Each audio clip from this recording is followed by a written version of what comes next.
welcome into Woburn Public Media Center studios for tonight's broadcast of the Woburn Lexington basketball doubleheader. My name is Zeke Altman, here with none other than my broadcast partner, Joey Matroni. It's been a long time, Joey. You glad to be back? I am. It's definitely, as you said, been a long time, but nowhere a place I'd rather be right here, right now, than taking in a doubleheader in Middlesex League basketball. Well, we have a special action to start off the evening, and special action to bring us back into the swing of things here at Woburn High School Athletics, and it's Woburn versus Lexington boys basketball. Let's take a look at Woburn. Tough one against Wakefield. Up 13 with 2 minutes to go. A lot of mistakes down the stretch killed that game off for the Woburn Tanners, with Wakefield winning that one. Jake Milley in that one for Wakefield, dropping 43 points. Just an incredible performance from him. But talk about Woburn a little bit. Talk about how they can respond from that. Exactly, Zeke, and I think looking at this Woburn team, it's still their second year under head coach David White, so still things that they're working on. And you mentioned mistakes down the end and the stretch of that game. Execution is a huge thing down the stretch. They didn't have that, but still some improvements from guys like Jamari Francois and Nick DeFelice that you think you can take away from that game if you're the Woburn Tanners. Well, one player on Lexington that could potentially stop them tonight is Amari Mao, the junior and the guard. He is athletic, he can shoot, he can play defense. He is one of the best players in the Middlesex League and one of the most athletic people in the Middlesex League. He plays football, he runs track. In track, he was the freshman national champion in the long jump. In football, we've seen what he can do, and the quarterback, and here he is on the basketball court. He didn't play last year in this home matchup, but tonight he's going to play a role. Joey, talk about what you're going to expect today. Yeah, definitely. It's going to be a different wrinkle, especially in terms of that athleticism, and it's going to be a defensive challenge if you're David White and figuring out what that guard matchup is going to be, whether it be Nick DeFelice or Jacoby Altman off the bench. It's going to be a difficult challenge in terms of what Mao can do. So expect him to make a huge difference in this game. Well, Minutemen Tanners on the other side of the break. We'll have starting lineups in the Star Spangled Banner.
Number 0, Mikey Sullivan.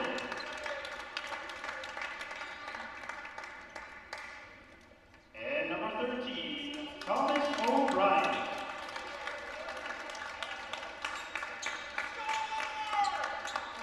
Would everyone now please rise and salute your caps for the playing of our national anthem.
Well, the starting lineup for Lexington: Charlie O'Brien, Amari Mao, Nazir Mendez-Stevens, Brendan Schwartz, and Sam Meyerberg. But some changes in the Woburn starting lineup. Joey, talk a little bit about that. Yeah, as I mentioned, the biggest difference, Jacoby Altman now that first man off the bench for this Woburn team, but still some of those staples in Thomas O'Brien and Mikey Sullivan in that 1-2 punch kind of front court backcourt or front court backcourt combo that we're still going to see here. Well, Jamari Francois, his first start of the season, 3 3-pointers and 3 steals in that game against Wakefield. He knew his weakness was shooting. He said all summer, all spring, I was working on shooting. He was aware that his weakness was the 3. He gets a start, and Ethan Samuel, who was much improved, had a great game against Wakefield, played well in the scrimmages, and it's time for Woburn versus Lexington. Amari Mao gathers the tip, guarded by Jamari Francois, crosses the Woburn Tanner Bull. Mao backs down Francois, sees a weakness, Mao puts it up and in. Too easy for Amari Mao. Francois didn't back down there, but Mao was still ready to go. Gets the easy 2. Sullivan, first touch of the game, looking for someone, finds Nick DeFelice, guarded by Mendez-Stevens, finds O'Brien, that's his skill set, 1v1, Francois. DeFelice, he's improved throughout the offseason. O'Brien, 1v1 in the paint. O'Brien puts it up and in. Tough shot from Thomas O'Brien. He got down in the paint early looking for his position, got up and under the defender for 2. Perfect way to put it, up and under the defender. Lexington are going, and O'Brien gets the charge on both ends of the floor. Thomas O'Brien. Early difference maker. Yeah, Thomas O'Brien, he's been a player that has been consistent for David White's team. Started many of the games last season and looks to be another staple for this Woburn Tanners team in his senior season. Samuel went off the inbound, sprinted right down to the floor. DeFelice was the only guy in the backcourt there. Francois finds O'Brien. O'Brien looking to stay hot. Finds Sullivan. Fakes the 3. Drives in on Mao. Tough, strong drive from Mikey Sullivan. Uses the pump fake to perfection there to get himself an angle to drive in the post and finishes at the basket. Brendan Schwartz finds Charlie O'Brien. Samuel guarding him hard. Here comes a tough drive from Sam Meyerberg. Nothing there. O'Brien up the floor with it. Tough drives on both ends of the floor for both sides, and Woburn comes away with the first stop. They're going to call a travel there on Thomas O'Brien, as we've said his name a lot in these first couple of minutes. Thomas O'Brien, just a massive post threat, as Woburn practicing this press defense that worked so well to get them that lead in Wakefield on Tuesday. But an easy bucket there for Charlie O'Brien. Yeah, and Amari Mao got right past the defense in quick fashion to find O'Brien. Tied at 4. Nick DeFelice, eyes up. Nazir Mendez-Stevens, the star running back from Lexington. DeFelice trying to find an angle, and they're going to call a backcourt violation. Nick DeFelice might have put his heel on that Tanner Bull. Yep. There was a discussion there whether it was the back corner, maybe the shoulder got up there by DeFelice, but as you said, Zeke, backcourt violation. Here comes Mao down the other end, and that's a travel. They're going to call a travel on Amari Mao. Both teams trading turnovers here in the start of this one. Obviously, it's hard to see if it's a foul or a travel, but of course, we have an amazing setup here. Credit to our producer, Anthony Giglio. Once again, the man himself. Mikey Sullivan up the floor, guarded by Mao. Another tough drive, and they're going to call a travel on Mikey Sullivan. Back-to-back plays on both sides. Too many steps. Inbounder looking. Charlie O'Brien takes the floor, gets right by Ethan Samuel. O'Brien drives in. Was going to be a good pass to Meyerberg. He collects it, though. Brendan Schwartz there. And Francois quickly up the court. Yeah, as you said, Zeke, Schwartz juggled the pass there for a moment, able to regain and put it up for the layup. Francois, hard drive, up and in.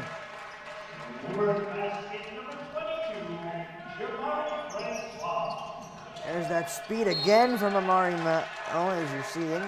There was Jamari Francois, though, right behind him to get the steal right off Amari Mao, and it's Woburn basketball. Still knotted up at 6, though. DeFelice gets the end around. DeFelice drives in and one! Nick DeFelice! We've seen the skill from him. He talked about David White's helping him progress on both ends of the floor, defensively but offensively. He's worked on his jump shot. He's worked on his 3. Nick DeFelice, he's just been an incredible player for this Tanners team. Yeah, we saw it right there. The speed on both sides of the ball for both teams has been something to marvel at here early in this game. They have been ready to go as DeFelice converts the old-fashioned 3. And it was obviously a good start to the season for Woburn, although they lost in Wakefield. As Nick DeFelice described this team with one word, as gritty. As that shot, no basket. Nick DeFelice gets the rebound. They're fast out. Ethan Samuel with the layup out in transition. Woburn up 5 with 4:42 and running left in this first quarter. The strong press continues as Francois matches up with Mao here. That defensive speed once again. Meyerberg for 3, and the foul. Nice drive in there, penetrating was Mao, and he found Meyerberg wide open on the wing, and the late closeout results in a possible 4-point play. Yeah, Joey, for the Minutemen. Look out for Sam Meyerberg. We've seen him for years. The skill that he's had on both ends of the floor, and boy, he can shoot the rock. Absolutely. Chris Chiodo checks into the game, taking out Mikey Sullivan as David White makes his first substitution of this game. Check. He nods it up. 11-10, 1-point deficit for the Minutemen. Chiodo gets his first touch of the game, finds O'Brien, looks for Jamari inside, turns it over. Good pass pickup from Jaden Ellison. Nazir Mendez-Stevens gets the basketball here, guarded hard by O'Brien. Finds Meyerberg. Meyerberg's going to drive in hard. No basket. Jamari Francois is going to come out of the scuffle with the basketball. Strong defense there on the other end, one-on-one by Ethan Samuel. DeFelice going to drive in. They're going to call a foul on Lexington. On Chiodo. Looked like a moving screen. Maybe he didn't mean to do that, but nonetheless, Lexington have the basketball. Tanners continue the press once again. Mendez-Stevens continues driving. Samuel falls down. Ellison finds Mendez-Stevens once again. Fadeaway jumper goes. Great defense, even better shot there by Mendez-Stevens for the 2. They have some athletes, Joey, on this Lexington team as Samuel drives in, finds Francois. Francois looking for an option. Has Samuel. Looked for Nick DeFelice. Guarded by Sabuga. DeFelice drives in, rebounded by Chiodo. Francois looking for an option. He dishes out, finds O'Brien. O'Brien, little nifty layup there. Thomas O'Brien. That possession continued with the passing. Zeke the head. Chiodo in the corner, open for a 3. He goes inside for Samuel. Samuel through a triple team, finds O'Brien. Altman ready to check back in. Meyerberg chucks it again, no good. They're going to call a foul on O'Brien there. Loose ball foul. Lexington are going to retain possession of the basketball, it looks like.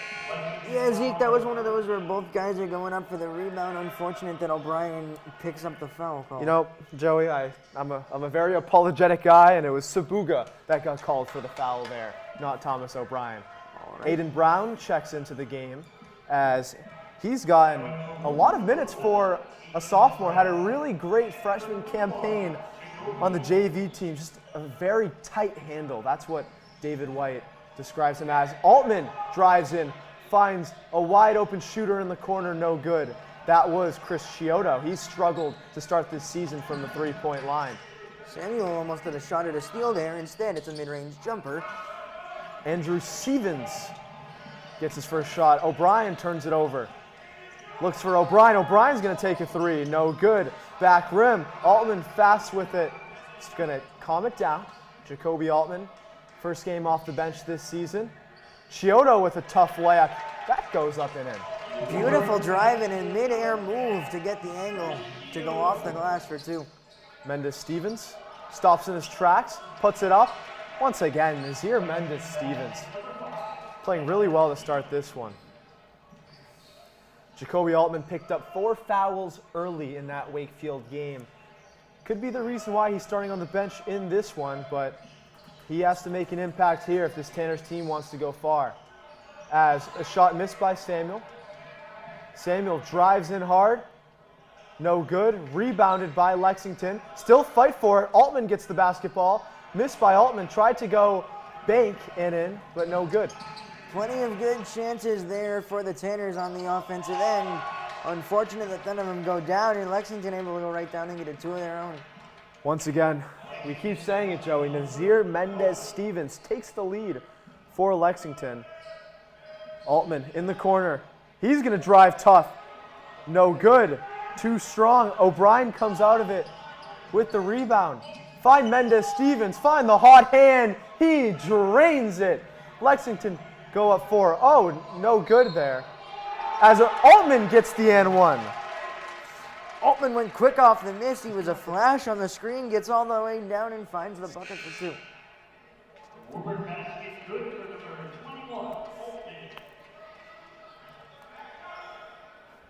Jacoby Altman starting off the bench for the first time this season, but Altman's always been one to, not use that to downplay his work ethic and his motivation to play good basketball for this Tanners team. Has become one of David White's most trusted players as he hits that free throw. Free throw's not always been his best friend, but he's been working on the offseason on his shot and pays off there as Mao goes fast, finds a shooter in the corner, air ball.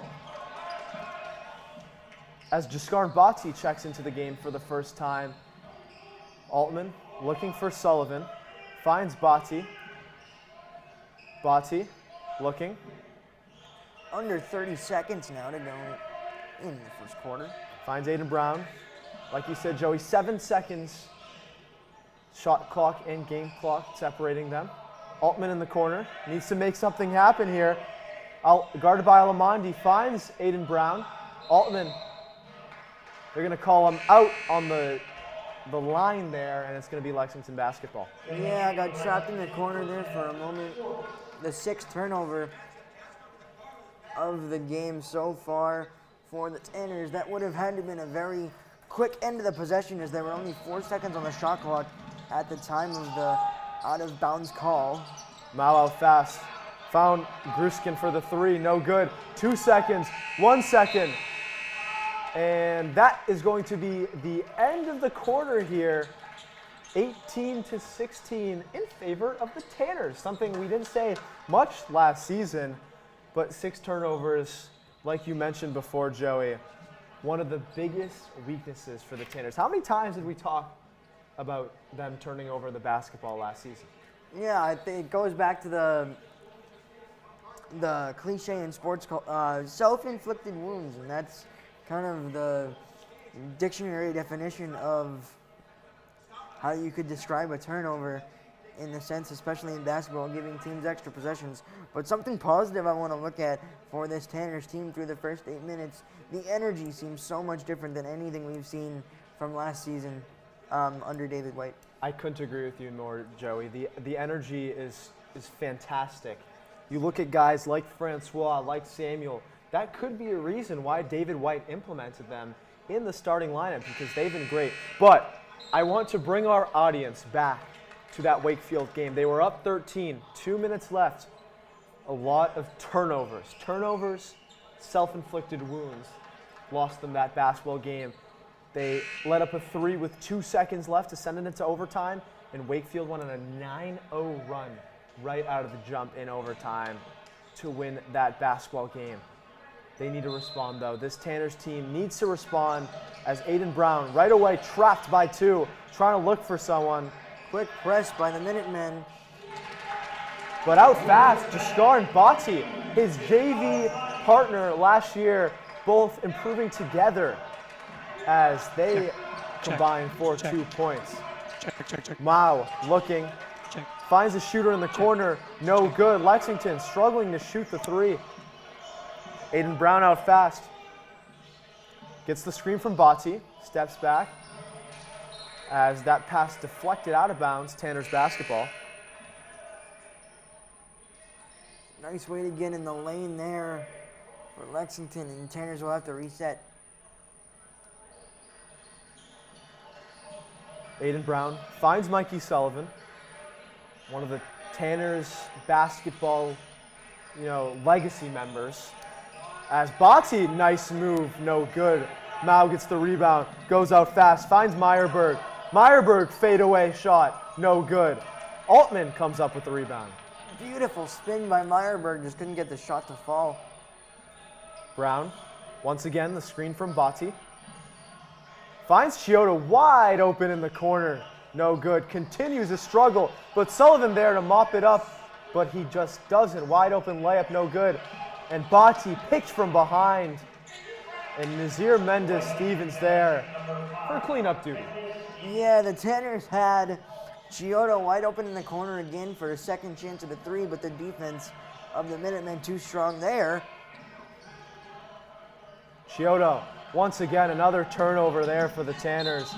On the other end, Altman fouls Meyerberg, and Meyerberg is going to be at the line for two. Back-to-back turnovers has the Minutemen with a chance for a quick 4-point swing. And you can see at the top left of our screen here, Joey, 5 men getting ready to come into this game for the Tanners. This is something that David White has liked to do in the scrimmages and the first game of the season. 5-man substitutions. He likes the lineups. They're experimenting with different lineups that work together well. And that's what he's doing here as DeFelice, Francois, O'Brien, and Samuel check back to this game. But Jairus Tashabi into this one as well. He's been someone that's played a role for the Tanners. Tashabi with the basketball. As a 3-ball goes in for the Tanners. Francois drains that, continuing his great shooting from the Wakefield game. Tashabi defending Meyerberg. Meyerberg finds Mendes-Stevens, guarded by DeFelice. He talked about how he's trying to become a better defender. As a 3-ball misses for Lexington. Minutemen try to answer. Here comes Francois. Francois, Samuel to Tashabi. Tashabi drains a 3. He's been one of the best shooters for this Tanners team. And look at Amari Mao fly down the court. They're going to call the blocking foul on Woburn, and Amari Mao is going to be at the line for a chance to make it a 3-point play. Jairus Tashabi knocks down a 3 on one end, and Amari Mao wants to do it the old-fashioned way on the other.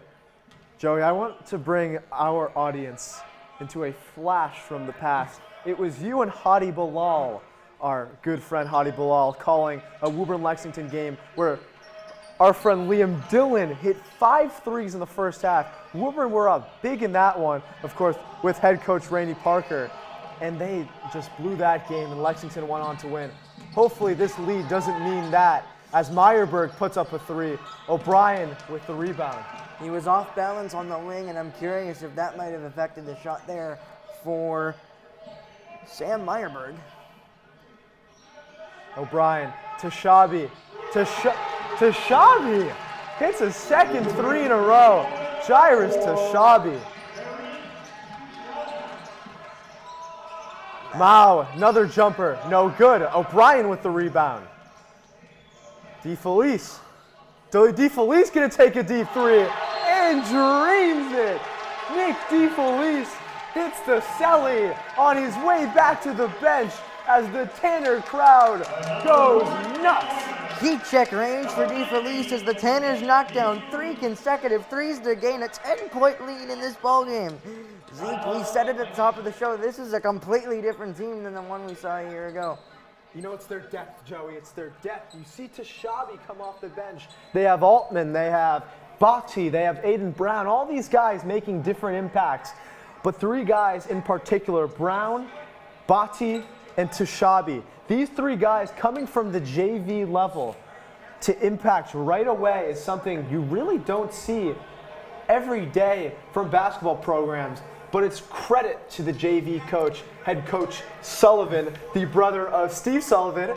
And don't look now, we have more basketball action after this one with Woburn playing Lexington in the girls matchup.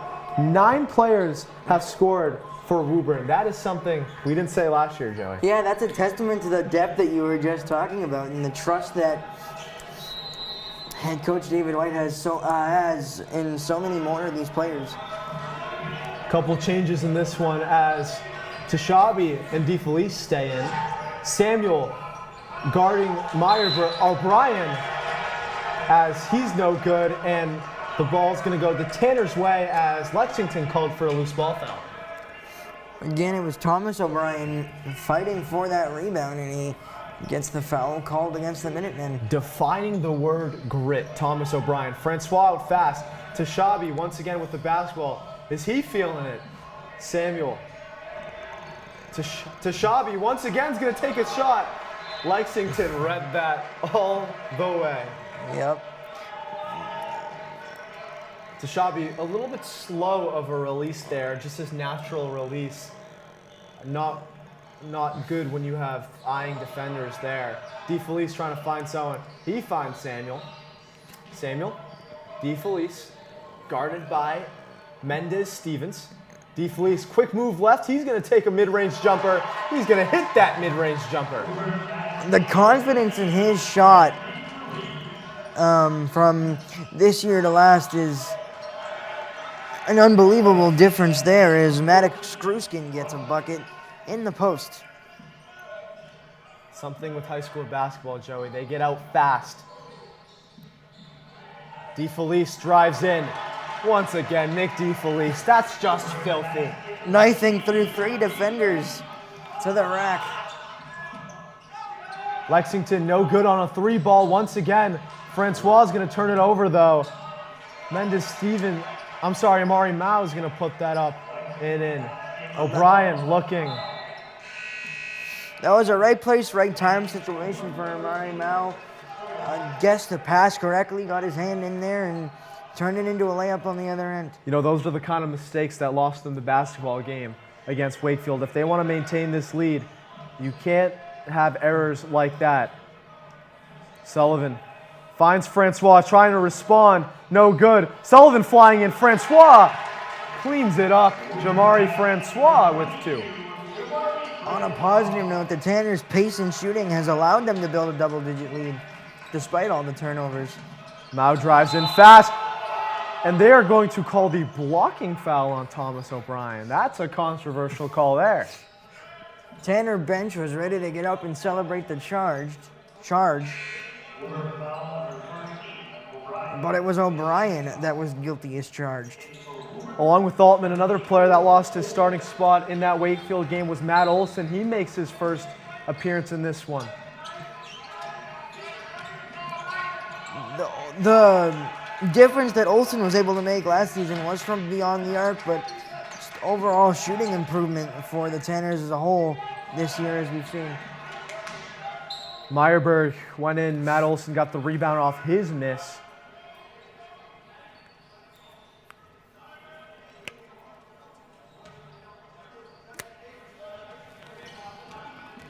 Samuel going to inbound the ball to DeFelice. He's going to turn it over to Mendez Stevens. Once again, the turnovers continuing to kill Woburn. Missed shot there from Gruskin.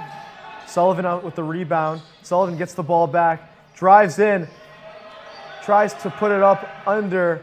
No good. Lexington out fast. No good from them. Couldn't capitalize on the 5-on-4 with Sullivan out of the play, and it's a early foul here. Calling the reaching foul on Amari Mao on that Nick DeFelice dribble. Samuel getting ready to check back into this game. 2:26 left to go in this first half. Of course, stay with us till 9 o'clock. We will have all sorts of action for you with Tanners basketball as Matt Olson. Good pass to Ethan Samuel, but good defense at the top from Lexington's Gruskin. Smart cut there by Samuel, just couldn't finish at the rim. Mao guarded well by Sullivan. Tough window. He tried to find the pass off. Last off Lexington, and it is going to be Woburn basketball. Mari Mao trying to show the other aspects of his game there. The pass just a little off the mark. Woburn are going to call the timeout here. David White wants to talk it over with his guys. Up 12, Joey. What have you seen from the Tanners to get them to this 12-point lead? I'm going to start off with the shooting. I think that's been kind of the biggest thing that's jumped off the page to me. And the first time I've seen this team live in action this year. And just not only the shooting, but within that success shooting, I think that builds confidence as an entire team. And they look like they're ready to go. You know, two guys that are trying to respond to that shooting for Lexington and doing pretty well at it are Nazir Mendes-Stevens and Amari Mao. The rest of the team not doing so well. Yeah, I think we've seen the athleticism that we talked about from Mao and Mendes-Stevens at the top of the show, and they've been able to drive into the paint, but something that's beneficial when you're so successful at driving into the paint is having the ability to kick out the shooters, and that shooting outside of Mendes-Stevens and Mao hasn't been to the level that Lexington and head coach Reggie Hobbs would want it to be. Meyerberg hit a three, Schwartz had 2 points, but not much memorable for the Lexington Minutemen. DeFelice takes a deep three again, air ball. Nailed the heat check last time. That one was just a little bit too out of range. Alamondi out fast, turns it over to Sullivan. Sullivan finds Altman. Altman is going to drive hard into Mao and get the foul. Altman at the line for 2. Alamondi almost threw it right into the hands of Olson, I believe that was. That nearly had the steal. It got deflected out, and now Altman has a chance for 2 at the line.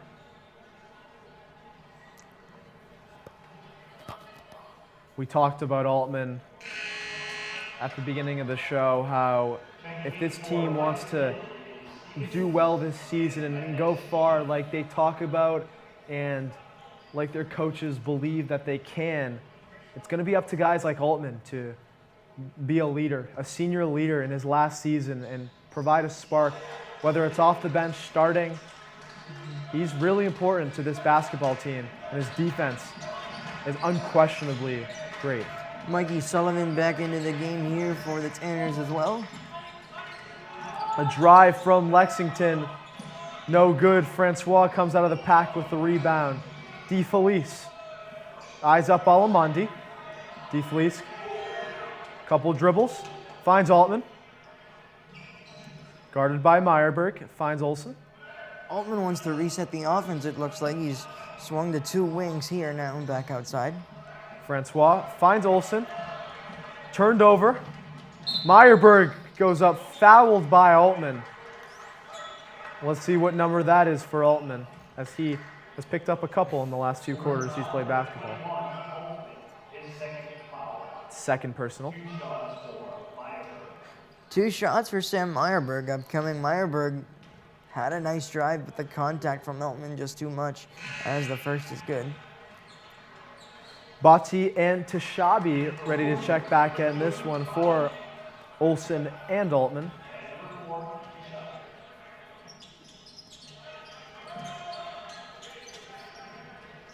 Free throws good for Lexington.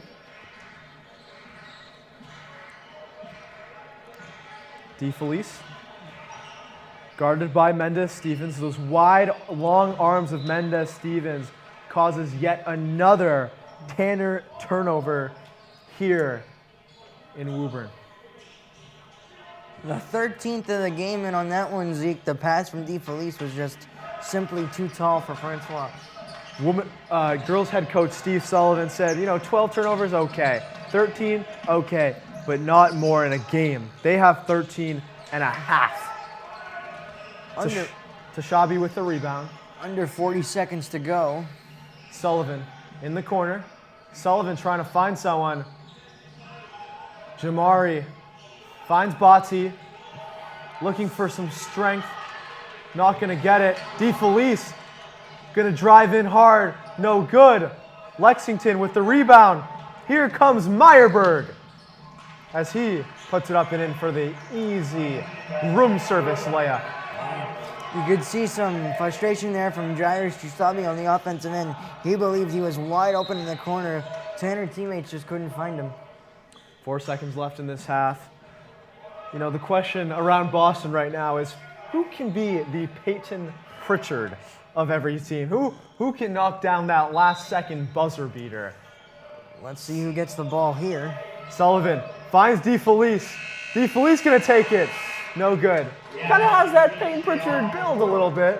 You know, little small guy that can shoot, can hit deep threes. But Joey, last thoughts of this half. Yeah, just especially on that last play for DeFelice. It was a great setup out of the inbound. He had a shot at the rim from the wing, just couldn't knock it down. But overall, the offensive improvement is something that you need to take away if you're a fan of the Woburn Tanners here. 39 points and a half. I'm not sure how much we saw that a year ago.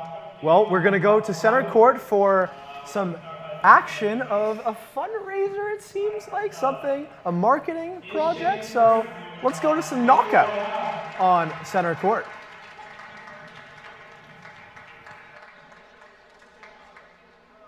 Next we have Jack McElway.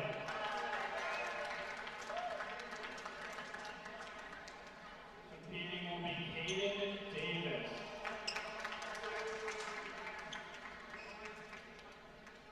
And Joe DeChico.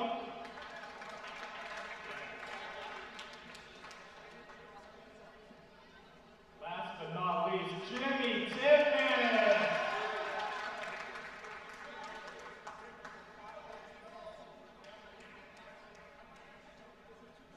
Alright, boys, we're playing the game of knockout you all know and love.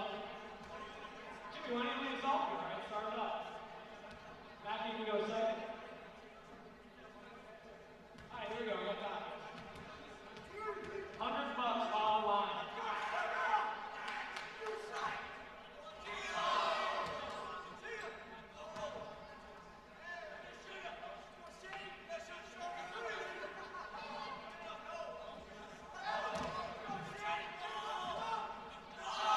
Shane Curran, thanks for playing, buddy. Alright?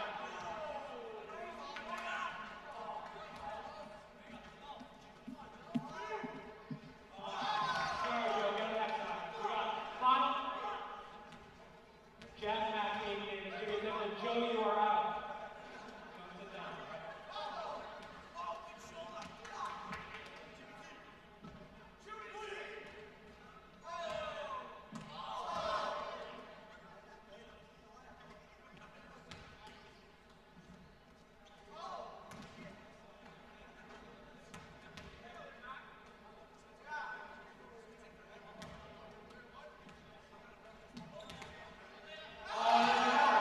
Final two. $100, Amazon gift card.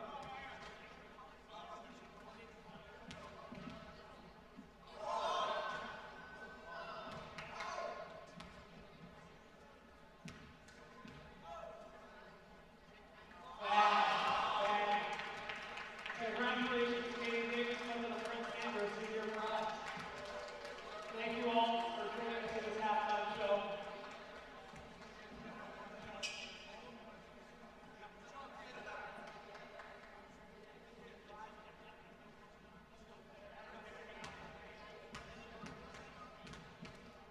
Hey, for all the players who just played, you can come up for a free Chick-fil-A sandwich.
Johnny Mogisha, come up here and get a gift card of your choice. We see you. We're looking right at you, Johnny. You've been the loudest guy here all night. Come up here. Gift card of choice. Close and get a prize. There you go.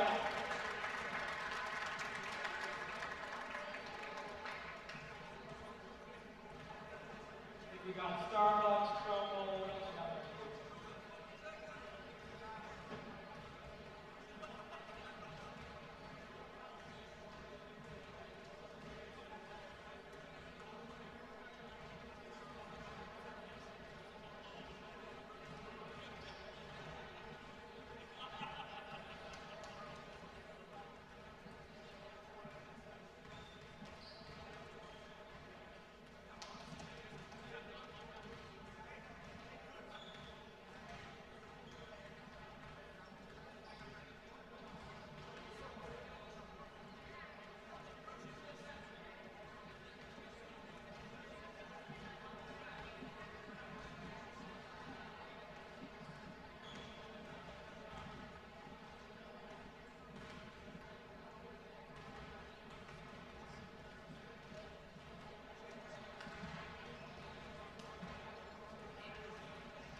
Spins out of a double.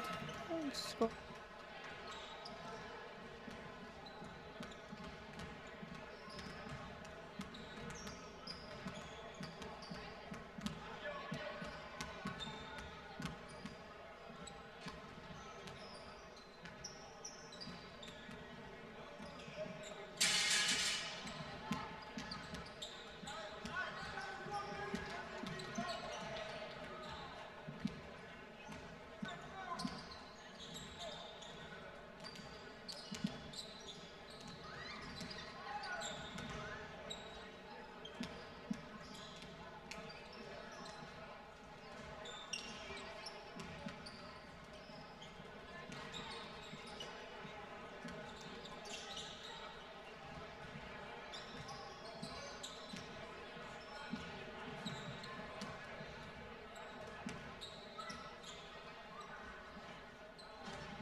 Joey Matroni and Zeke Altman back with you here as we are just about setting ready to go for the second half of basketball with the Woburn Tanners currently up by 9 by a score of 39-30. Now, Zeke, we talked a lot about the offensive improvements for this Tanners team at the start of this season and through the first half of this ballgame. The biggest one, in my eyes, has been the shooting. Yeah, the shooting has been incredible. You look at a couple guys, Jairus Tashabi, Nick DeFelice, and Many, many more. I mean, they've been playing really well in this game, and they just need to continue it. They need to stay locked in. They need to continue what they were doing on the defensive end, keep forcing turnovers, but one thing they need to improve is their own mishaps, their own self-inflicted wounds, their own issues on the offensive end, passing the ball around. Because, look, the Lexington guys, they have long arms. You look at Amari Mao, their build, the Nazir Mendez-Stevens, his build. They have big builds. So they need to find a way to pass around them and get this win, Joey.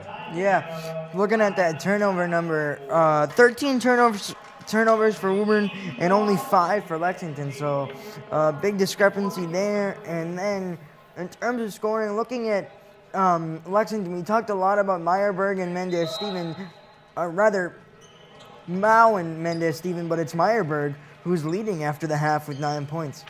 Yeah, Meyerberg's been great. He can shoot the three.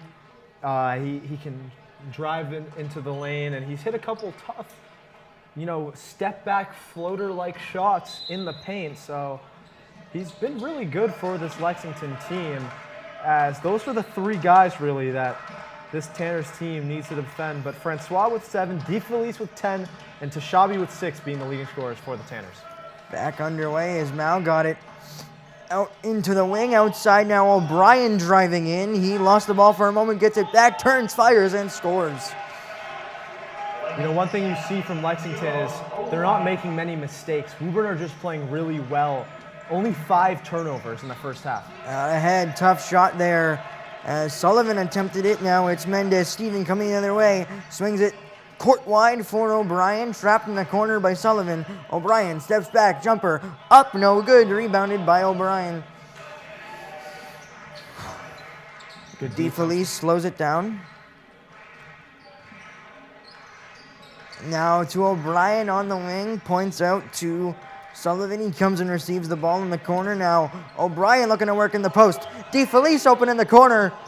No good. Battle for the rebound. Up and under goes Sullivan for 2. Nifty putback by Michael Sullivan.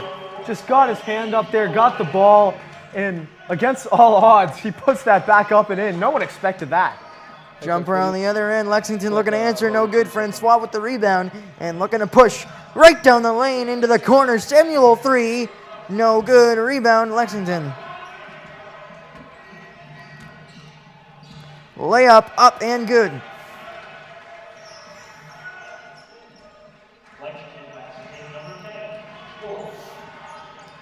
Mikey Sullivan drives in outside. O'Brien, Samuel back to DeFelice. DeFelice calls out the play. Swings it for Francois. Back to Sullivan on the elbow. O'Brien will try a 3 off the mark. Battle for the rebound, and it ends up with Amari Mo. Back the other way, inside, wide open. The layup is good. Meyerberg for 2 with the easy basket. Well, O'Brien just caught a little asleep there in the paint as he went away from his defender, as he was looking for the charge call. You could have made the argument for that as well, but at halftime, we caught up with head coach David White. Hey, Coach, what do you like about your team so far in this one? I like that we're playing together. I like to see us get a little bit more aggressive defensively, stopping the ball. They're getting a lot of looks, but I like that we're competing right now. Absolutely competing. We're playing hard. All right, we got to do for 16 more minutes. What do you like about Jamari and Ethan with their first starts of this game? They're dogs. They're dogs. They're fearless and they compete. That's why they're in the lineup right now. And last question, Coach. What do you like to see for the second half for your team to win this one? Stay locked in. We got to stay locked in. We got to compete. All right, they're going to go on a run. We got to be able to weather that storm, and we got to make a run of our own. We got to finish it up. Out of timeout, Tanner's up 41-36 with 5:49 to go. A back and forth start to this third quarter, but you'd assume that it's going to be more of the same that was successful for the Tanners that will lead to a win here, Zeke. Yeah, one thing David White just talked about was staying locked in. The Tanners don't look too locked in to me right now, and they need to get back in that mojo that they were playing in the first half. And Ethan Samuel is a guy that needs to step up. Drives right in and gets the 2 all by himself. As the pass goes for Nazir Mendez, Steven outside, Charlie O'Brien looking to drive. He's got an open man on the wing, but instead goes inside, and the basket is good.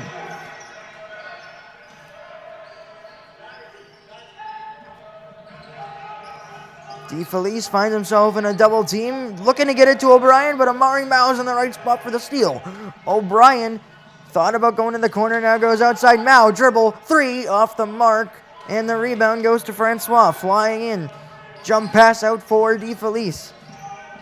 DeFelice looking to drive on Mau, up and under, the scoop and score for Nick DeFelice. You know, there's been a lot of criticism for Nick DeFelice, maybe going up at the rim a little too wild, but boy, does he have the hang time to do it. Meyerberg tried a 3 that went off the mark, and it's Sullivan who's taking it the other way.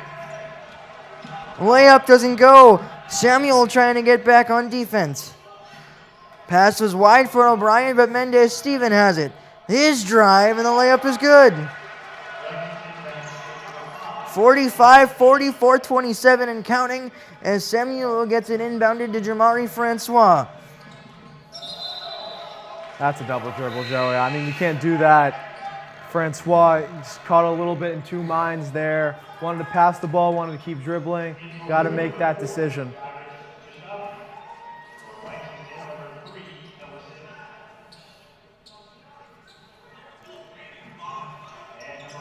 Tanner's up to 15 turnovers in this one, as Lexington grabbed one of their own.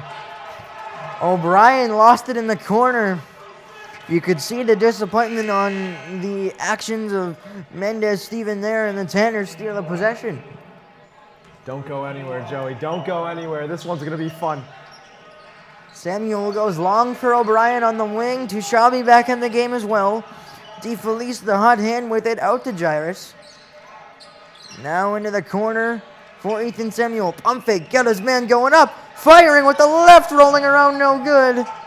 A battle for the ball and a whistle and a traveling violation.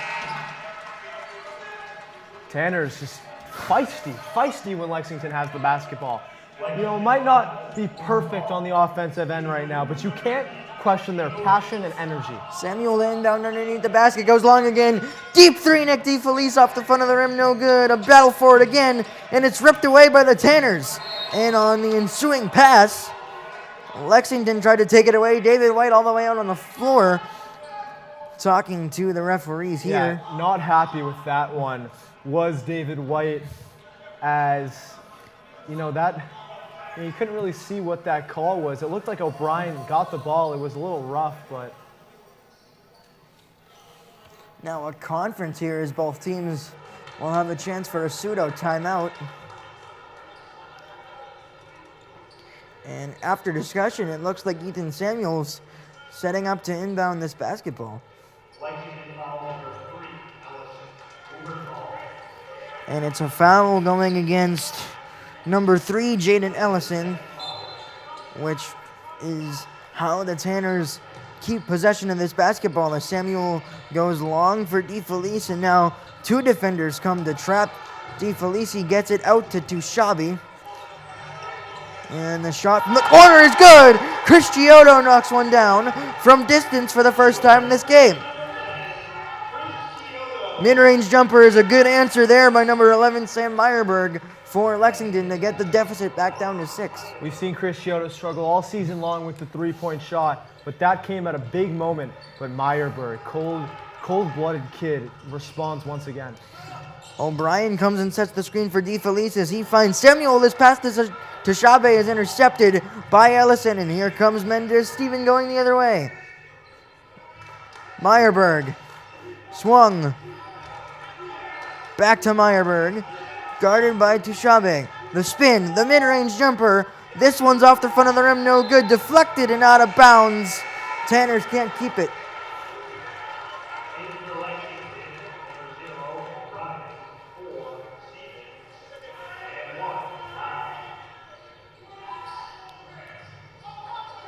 O'Brien tries a 3 off the inbound, no good. DeFelice flying in for the rebound, goes behind the back dribble and resets it, slowing it down, playing catch with O'Brien. Lexington's struggling to break down this Woburn defense. They're playing well right now, and they just need to find a rhythm again on the offensive end. O'Brien resetting at the top of the key, trying to do it himself. Up the double team. Into DeFelice in the corner, made a move. The spinning pass to Shabe, 3. Way off the mark and rebounded by Lexington. Meyerberg off the hands and out of bounds, and I believe the Tanners will take possession.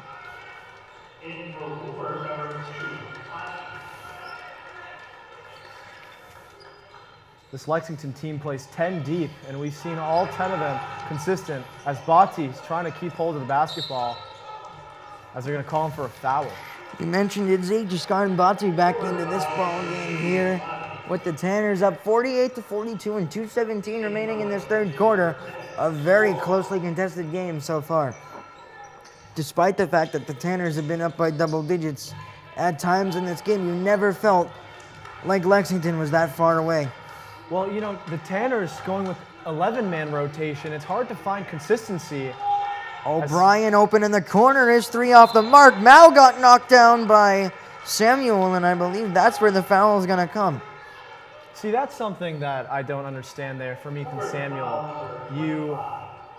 You miss the charge. You kind of fold up when the charge comes. You don't take the hit, and then you don't box out for the rebound and then get called for the foul. That's not something you want to see from one of your starters and players that's set to have a great season. The Minutemen break the stack as the 3 goes up and it's no good, and we're going to have another loose ball foul call. This one's going to go against the Minutemen. Lexington foul number 10, Schwartz. His first foul of Brendan Schwartz picks up his first foul of this ball game as the Tanners are across half court, driving inside, and the basket's good. It's Jacoby Altman. He gets the lead back to 8, a long pass into the post, and a block on the other end by the Tanners. Ball loose again, and it's going to end up in a layup for the Minutemen. That's number 4, Stevens, I believe, who ended up with that basket. You know, Joe, you get a tough 2-point bucket from Altman on one end. Tashabi blocks the shot, and then they turn the ball a split second after. I mean, that's kind of how this game's been going for the Tanners, just struggling to find any rhythm on the offensive end. Yeah, unfortunately, there wasn't a defender ready to cover Stevens on that open layup opportunity as Altman knifing into the paint outside. DeFelice's 3 is off the mark, and the rebound is taken in by the Minutemen. DeFelice has lost that rhythm that he had in that first half. He has lost that confidence. He needs to find it again. Mendez Steven driving in on the left wing outside. Schwartz driving in now. Gets right by Bati and scores. Or right through Bati, I should say, rather than by, but Schwartz was too strong there on that drive.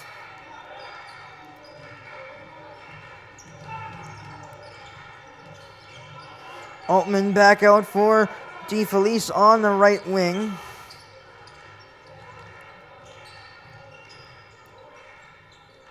Chiodo swings for Altman, who pumps on the opposite wing. Now back to Chiodo, deep top of the key 3 is good. Chiodo is one of those players that is finding the rhythm. They have to find him. Tanners grow the lead to 7, back inside. The easy 2 on the other end is good. And the Minutemen get ready to sprint back on defense. Bati once again tried to get the charge call, but was way out of position as he didn't get the call, and Lexington get it. 5 seconds left in the quarter, though. With 3, DeFelice driving in, a whistle is blown. This will be the 5th foul on Lexington. Lexington foul number 2, Woburn. What does David White have drawn up here for the end of the quarter play?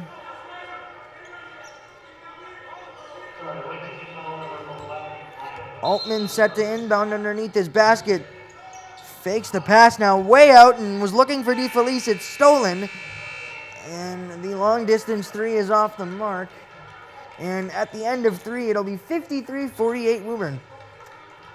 And the story for this one is the 18 turnovers, Joey. This Tanners team, you know, playing so well, shooting the ball well, playing good defense. It's the 18 turnovers. That's what's messing with them right now, and that's why Lexington are still within 5. Let's face it. Lexington aren't as talented as they were last year. There's really 3 guys that you look at when you see the Lexington Minutemen, and you think, they can cause something. They can cause a problem for this Tanner's defense. But other than that, there's nothing. And Mendes-Stevens has been absent. They're 1 for 13 from the 3-point line. Mendes-Stevens has been absent. Mao has been absent. It's really just Meyerberg that has been consistent throughout this game. So it's really the Tanner's self-inflicted wounds that is hurting them in this one, not their defense or shooting. You look at a guy like Brendan Schwartz for Lexington, he's converted on a couple of easy layups, but that's mostly thanks to these 18 turnovers that we've been talking about. And I mentioned this earlier, Zeke, despite the fact that the Tanners were up by double digits at multiple points in this game, you never felt like Lexington was out of it. And now with 8 minutes to go, they're simply down by 5. Just 5 points, but another game we have for you is the girls' game, Woburn versus Lexington. McKenna Morrison, Shannon McCarthy, and the rest getting ready to square off against the Minute Woman. They got some of their shots up post-knockout of halftime, and they'll, of course, have a little bit of a break in between as O'Brien gets underneath the basket. Botti with a second chance. His layup's good. Mendes-Stevens will take it up. Looking in the corner for Mao, who drives right in. O'Brien open in the corner. That's a big 3. O'Brien's trying to find that shot all game long. He finally finds it in one of the biggest moments as Chiodo ready to check back into the game. Down to a 4-point lead for the Tanners as Tashabe goes back to Altman. Altman swings for DeFelice and they play catch. Swung for Tashabe in the corner, looking to answer, and he does! Jairus Tashabe continues what he did in the first half. Had a couple bad 3-point attempts, but that one goes in. Meyerberg with an up and under layup. A whistle is blown. Layup was off the mark. And we'll have to check the foul call. Joey, that's the 5th time I've seen a Woburn player try to take a charge and be completely out of position. We've seen it, Jaskarn do it a couple times, Jairus there doing it once.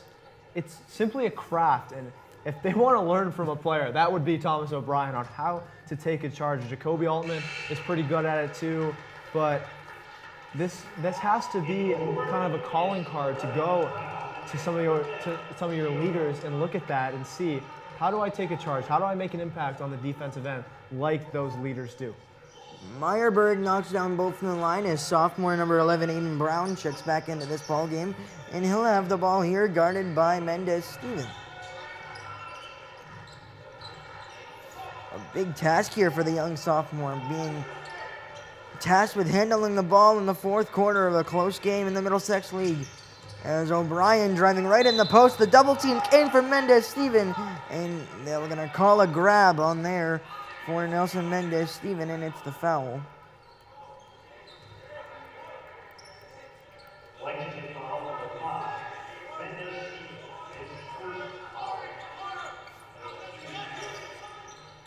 Inbound goes all the way out to the top of the key. Jairus Tashabe. Now it is Aiden Brown in the corner, being guarded by Mao this time. He knocked it loose going out of bounds, but Amari was the last to touch it, and it'll stay.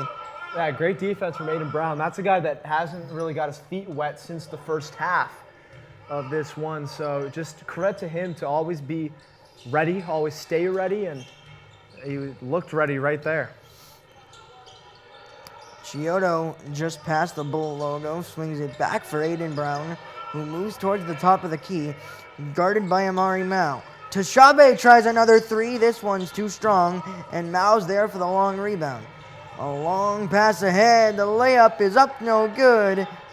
And Botti had the rebound, but he got knocked out of bounds with possession of the basketball. And the Minutemen will have an inbound underneath their own basket. Lexington struggling to get over this hump that they have as they stay down 5 points as Woburn continue to play good defense, but literally no rhythm on the offensive end. Still 6 minutes to play in this game, and there's so much more left to be found out in this battle of Middlesex League rivals. Yeah, and Lexington and Woburn, they've got at it for years, no matter the sport. And this basketball team has struggled to find any rhythm against Lexington in years past.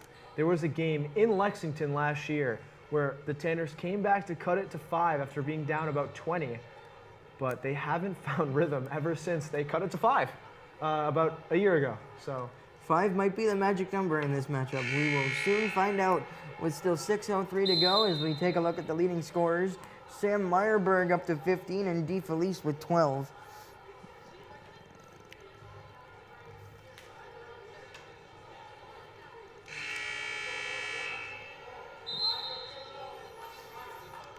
Zeke, if you're David White, what are some things you're talking about in this timeout if you're looking to seal this game with the final 6:03 still left to be played? Well, I'm talking about the same thing he talked about in the interview at halftime, is staying locked in.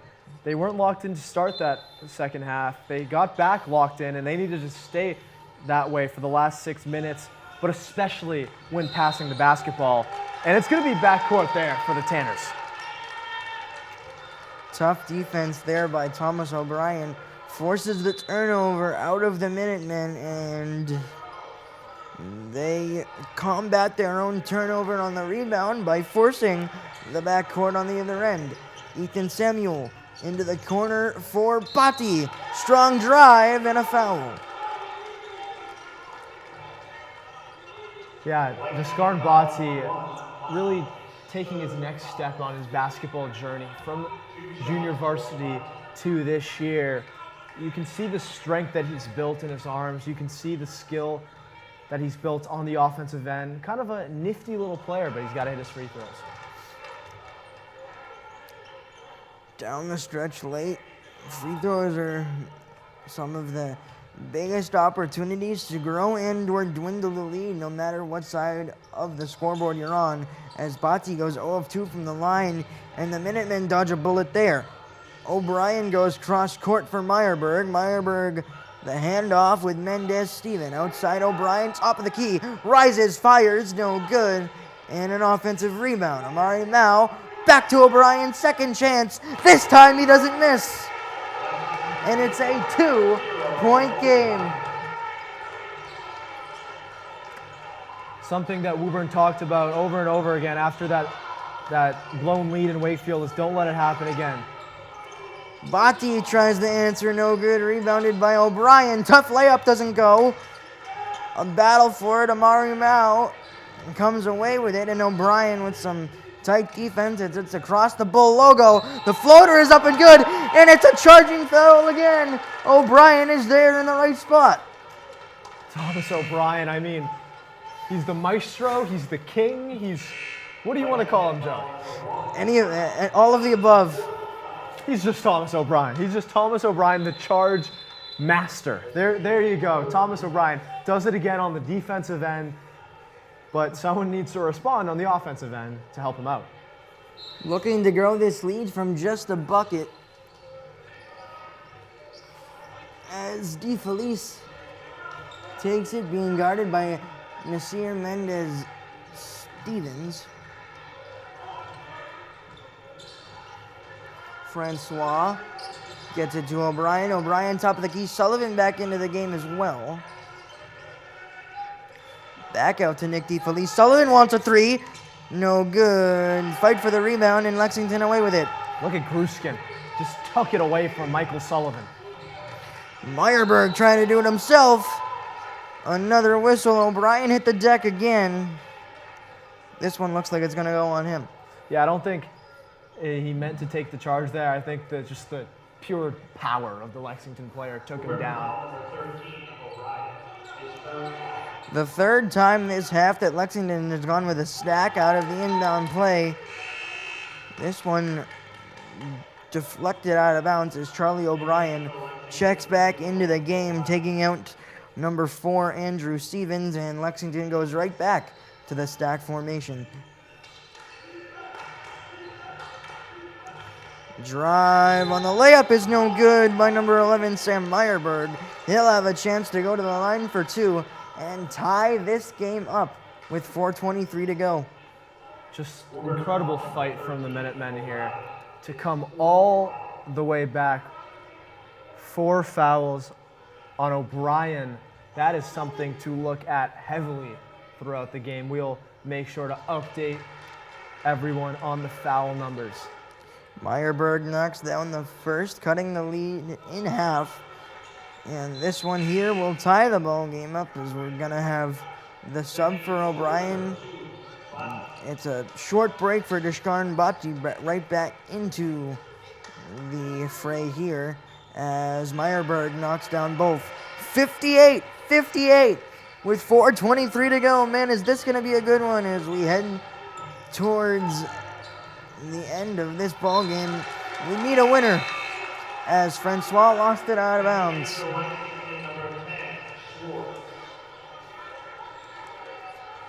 Ladies and gentlemen, that is the 20th Tanner turnover. Jaden Ellison getting set to inbound it. Mendez Steven will receive, being closely guarded by Jamari Francois. Mendez Steven looking for the lead. Swung for O'Brien. O'Brien's like to step back tonight. Goes out for Meyerberg. Meyerberg free throw line jumper is pure for the lead.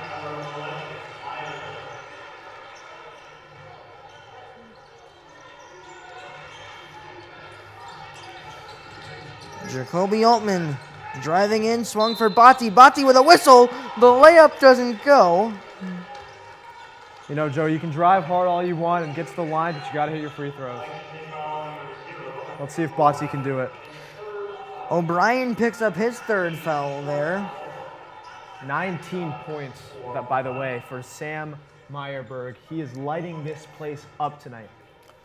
Botti with a chance now to tie the ball game up at the free throw line with 2. The first one is off the mark. Chris Giotto back into the game, replacing Jamari Francois, possibly for some size matchups there, as we've seen some success by Meyerberg getting into the low post, and for the second time today, Botti goes 0 of 2 from the line. O'Brien with a chance to grow the lead for the Minutemen. Outside, Meyerberg, deep three. Rolls out, rebounded by DeFelice. DeFelice looking to push. In the corner, pass was too strong and out of bounds. Another Woburn turnover.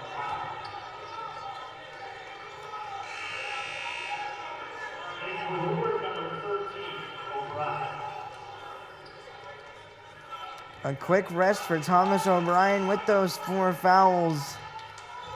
Zeke, it seems like David White knows he's going to need the post presence of Thomas O'Brien late in this ball game. Yeah, Thomas O'Brien here once again defending as DeFelice gets the rebound. Good defense from the senior.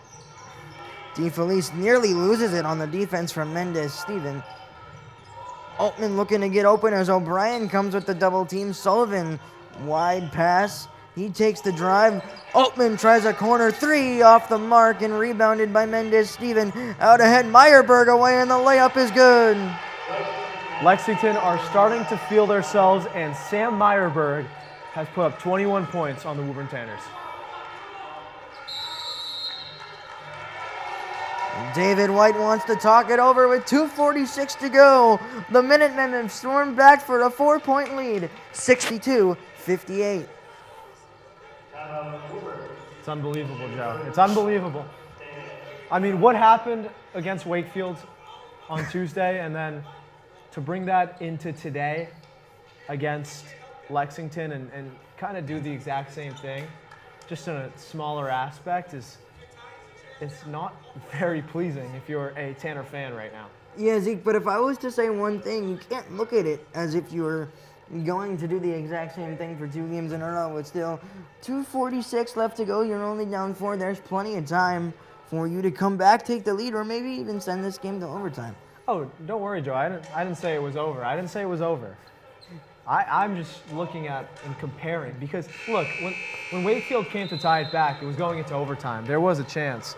but you look at Lexington in the second half, outscoring Woburn 32-19. So obviously that Wakefield one was 2 to 3 minutes of action.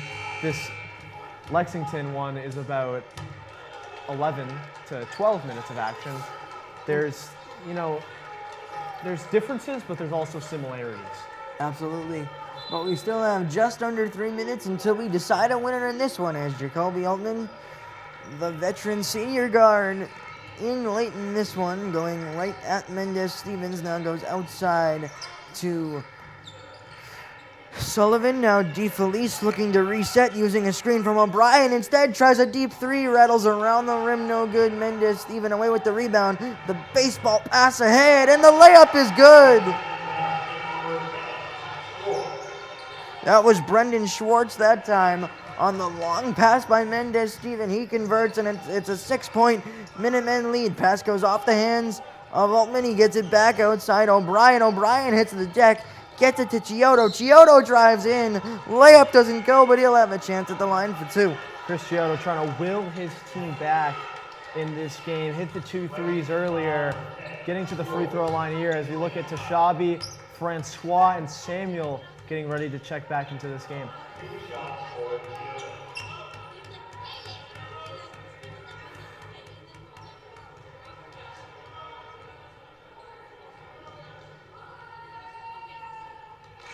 Chiodo knocks down the first from the line. Zeke, as you said, Tushabe, Samuel, and Francois back into the game, replacing Altman, DeFelice, and Sullivan. Chiodo has to sink this second one. It is good, cutting the lead to 4, 64-60. Mendez-Stevens going for another long pass. This one to Meyerberg. Meyerberg in the corner. O'Brien's 3 is pure. Charlie O'Brien has come alive in this second half. That's his second 3, and he is starting to have a big impact in this game. Tanner's running out of time, under 2 minutes to go, down 7. Ethan Samuel driving in, looking to finish through contact with the left, doesn't go. Rebound to Mari Mao, out ahead. And the layup no good on the other end, and it ends up back in the hands of Lexington.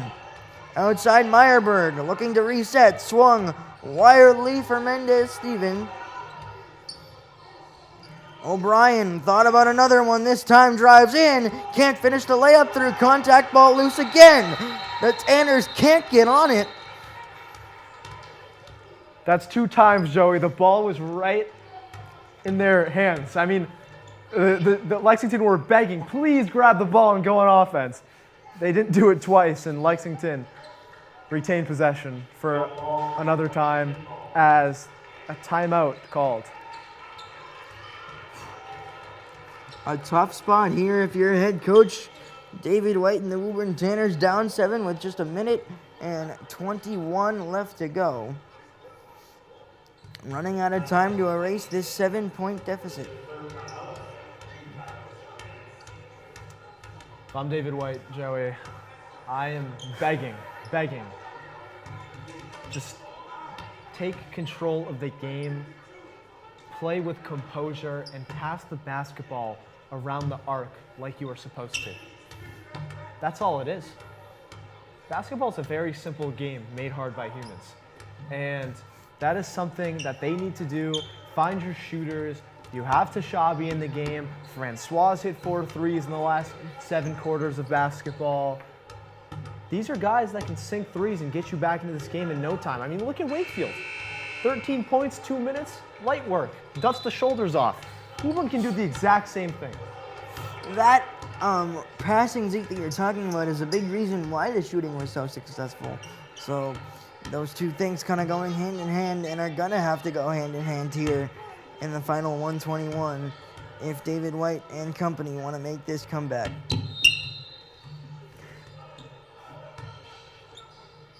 Mendez-Stevens looking to inbound the basketball. Goes up top for Meyerberg, who kicked it away for a moment to Chavez with some tight defense. The mid-range rattles around and in. A tough shot with a nice bounce for Sam Meyerberg. Extends the lead to 9. Francois quickly the other way. Ethan Samuel, top of the key, between the legs dribble, into the corner. Chiodo's three off the mark. Rebound too long for Samuel and into the hands of Meyerberg. Under a minute to go. Minutemen starting to feel it. Charlie O'Brien has made two huge threes late in this game, but that pass off to Schwartz makes it a double-digit lead. Just look at the Minutemen swing the rock around the rim, find an open guy, little nifty passes here and there. Just a very well-coached team and just really good basketball. Mendez from the Steven Minutemen. with a behind the back dribble rather to get by Samuel out to Amarimo, and now O'Brien elects to commit his fifth foul. That will do it for him with 21 ticks left to go in this game. You can see the frustration in the demeanor of Thomas O'Brien there. Not very happy the Tanners are in this one, and you wouldn't blame them. I mean, they were up big.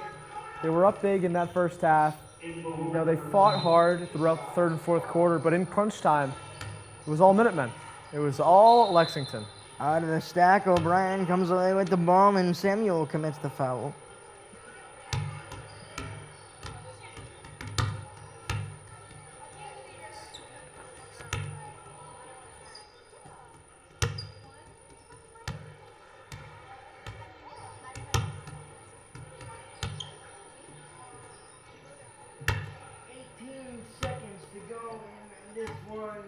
Charlie O'Brien with an opportunity to make it 13 points as he knocks down the first.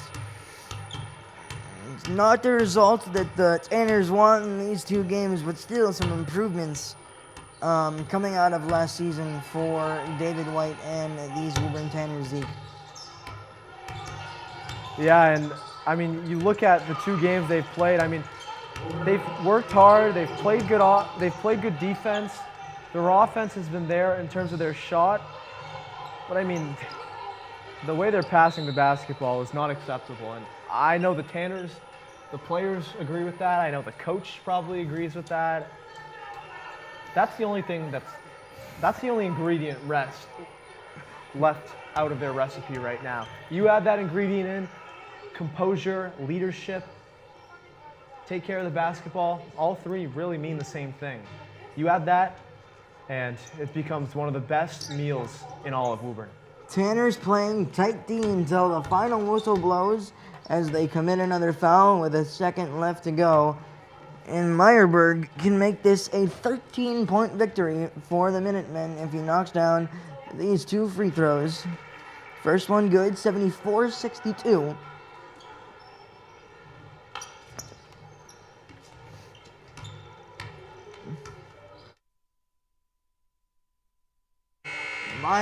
Meyerberg misses the second free throw, but that's not going to affect the outcome of this ball game as the Lexington Minutemen storm back in the second half to come away with a 74-62 victory here in Woburn. But that's not all we have for you today. That was only the first half of our doubleheader. Is after a quick shoot-around, we will have Lexington and Woburn girls basketball for their third matchup for each side of this season.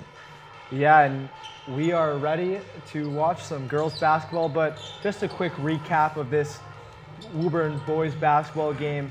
The positive flashes are there. Everyone can see them. They're playing great defense. They're shooting the basketball much better than they shot it before. But like I said, that one ingredient left out is turning over the basketball, and they need to add that ingredient of taking over games, having guards that stay composed, leaders that have the basketball and say, this is my basketball, Lexington are not getting it. Woburn need to add that ingredient, and like I said, it'll be one of the best meals in the Middlesex League if they can do that. But right now, they aren't, and that's why 2 games in, 0-2 for the Tanners. Yeah, 0-2 for the Tanners, but as we've mentioned at times in this ballgame, there are definitely improvements. But offense isn't the only aspect of basketball, Zeke, and as you said, the turnovers and at times some of the defense just isn't where it needed to be for the Tanners to come away with a victory. were up double digits at multiple points in this ball game, but they end up losing this one by double digits, 74-62. Yeah, and like you said, the double-digit leads feel like maybe get to the Tanners a little bit. They get a little complacent, lose what David White was talking about at halftime was locking in. You know, when you lose that, it's really hard to get it back. It's kind of like a reputation. It's really easy to get a good reputation, but to build it back once you lose it, it's tough. It's tough, and the Tanners need to build back the reputation of being a respected team down the stretch. You know, they've been respected. They've been respectable in the first 3 quarters of a basketball game, but that fourth quarter seems to be their kryptonite, Joey. Yeah, and you talked about building it back up. David White's still in the process of building his Woburn basketball program, only his second year at the helm of this squad, and you saw some new players getting action in year 1 under David White, and there's been improvements for some of these players in year 2. And that's the last positive I'll say before we head to a break is that they have guys that are coming out of nowhere and performing for them. You look at Jairus Tashabi hitting 3 massive threes, Chris Chiodo 2 threes, Matt Olson played some good basketball there. Jaskar Bhatia, as much as I criticized him throughout that game, I mean, he's been a really good piece, just a really good kid as well. And Aiden Brown, he's tough handle, and he'll get it going throughout the season, Joe. Yeah, absolutely, and still plenty of time to make improvements and get on the winning side of the game for these Woburn Tanners. But as Zeke said, we're about 33 minutes away from the second half of our doubleheader action. We'll take a break here on Woburn Public Media Center before we get back to preview the girls matchup between Woburn and Lexington.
Joey Matroni and Zeke Altman back here with you on Woburn Public Media Center as we get set for the second half of our doubleheader of action between the Woburn Lady Tanners and the Lexington Minutewomen.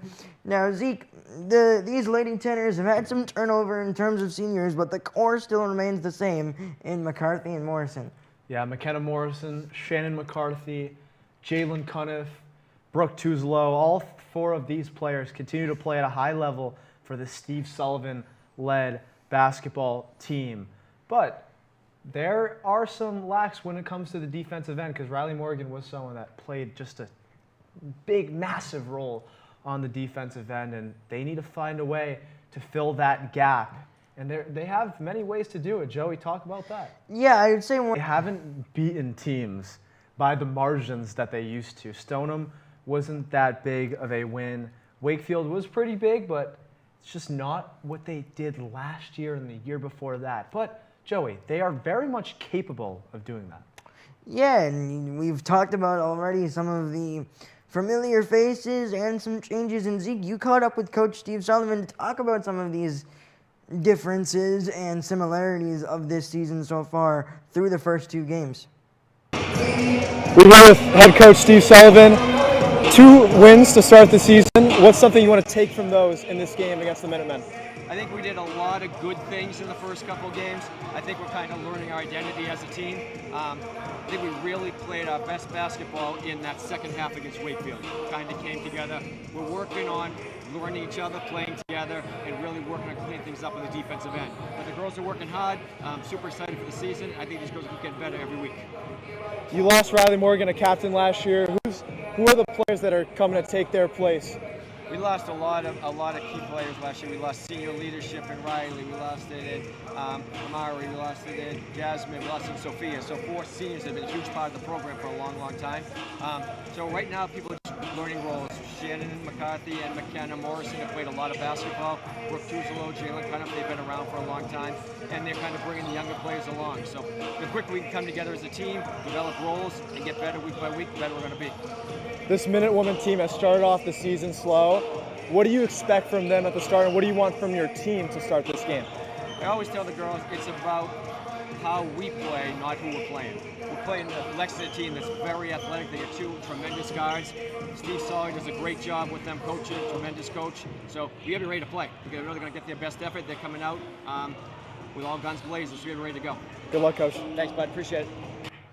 Yeah, Zeke, great interview there with Coach Sullivan ahead of this matchup with the Lexington Minutewomen, and he mentioned some of the leadership changes that have come with the losses of Riley Morgan, Jasmine Morgan, Sophia Olson, and others as well. And Morrison and McCarthy, along with Tuzlow and Cuniff, have kind of taken those roles as the 4 senior captains for this Tanner team.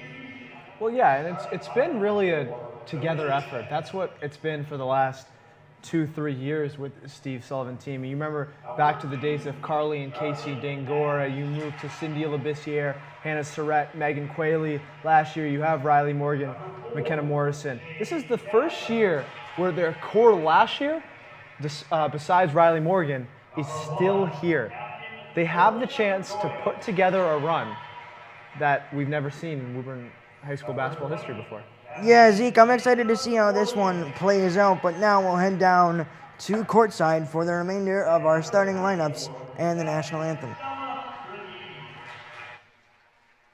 Lexington is coached by Steve Sullivan.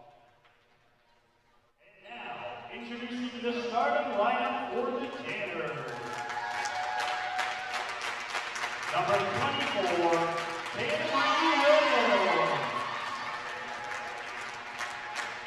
Number 12, Haley McCarthy.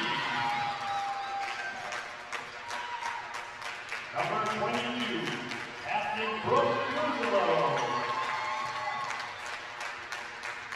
Number 31, Captain Shannon McCarthy.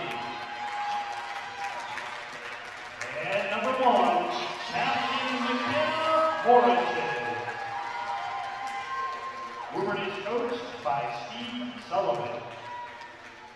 And now, would everyone please rise and remove your caps for the playing of our national anthem.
Joey Matroni and Zeke Altman back with you after the starting lineups as we get set and ready to go for the second half of our doubleheader. And Zeke, a little bit of a difference into this starting lineup compared to last year for Steve Sullivan. Kaylee McCarthy slides in for Jalen Cuniff, and Camry Williams as a freshman being trusted with the starting role. Yeah, that's something very impressive when you look at Camry Williams, obviously the younger sister of Amari Williams. And, you know, Steve Sullivan, he's played a lot of freshmen before. You look at Alina Ayanian last year. McKenna Morrison played a lot in her freshman year despite how good that team was. But they don't usually start in their freshman year. So keep an eye on number 24, Camry Williams, to see what she can do and see why she is starting for a Steve Sullivan-led basketball team. Yeah, Zeke, and I think if there's one thing that shows, it shows the belief and trust that Coach Sullivan can have in his players no matter their year, and also just how much they can grow in the 4 years of having action as a part of this team. As we're underway with the opening possession of this ball game, it's Stella Crinty trying a three. She's committed to Skidmore College to play Division III basketball a year from now. Speaking of Camry Williams, she tries a corner three on the other end, and it's number 4, Shea Gallagher, with the rebound on the other end. Crinty swings on the elbow. Now Gallagher takes it on the wing, guarded by Morrison. Her scoop layup is good, off the glass for 2. And you know, 2 players that Steve Sullivan talked about in that interview were Gloria Doyle and Stella Crinity. The guard play for Lexington is something to watch out for if you're the Tanners as that ball rolls out of McCarthy's hands. But Stella Crinity, you talked about Skidmore College. She is the younger sister of Ava Crinity, who is running D1 track and cross country at Northwestern. That pass from Morrison was just a little too high for McCarthy as Crinity goes inside. The layup from Gallagher, no good, and Morrison gets the pass from McCarthy, and they go the other way. Now setting up the two-man game. Morrison tries a jumper. That one's off the back iron and no good. Crinity with the rebound. Inside, off of Gallagher's foot and out of bounds. Yeah, Camry Williams with the tip pass right off of Gallagher. Great play from the young freshman. Williams now set to inbound it to Morrison. 2-0 early in favor of the Minutewomen with 6:42 to go in this first quarter. Morrison will start it slow. Zeke, something that we talked about for this Woburn Tanner team was slow starts throughout this last season, but they actually started the home game against Lexington a year ago on an 18-5 run as Kaylee McCarthy tries her first shot, no good. Tuzalo flying in for the rebound, gets hit and is fouled. Well, Steve Sullivan talked about how well coached this Lexington team is, and the name of the coach, Steve Solly.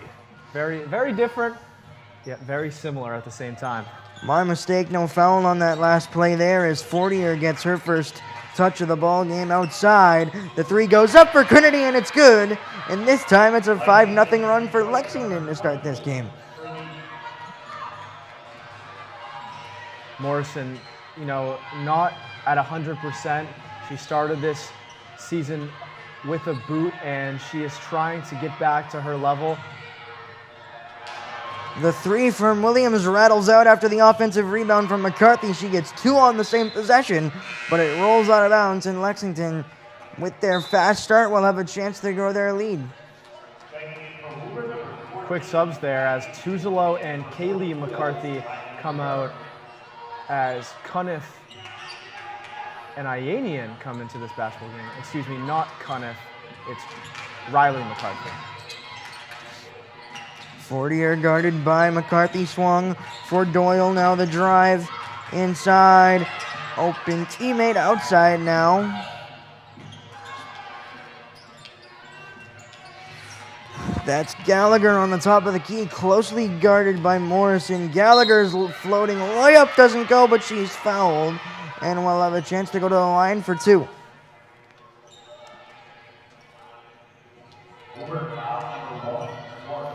Shea Gallagher a really strong player, as you can see on that drive there.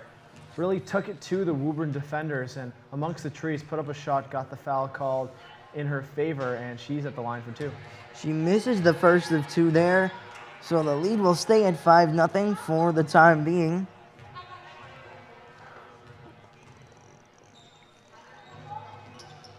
She goes 1 of 2 from the line to make it 6-4 Lexington, as the Tanners looking to take the cover off the basket for the first time tonight, as Morrison will slowly take it up and go inside to Riley McCarthy. Camry Williams is open in the post, and a whistle's blown.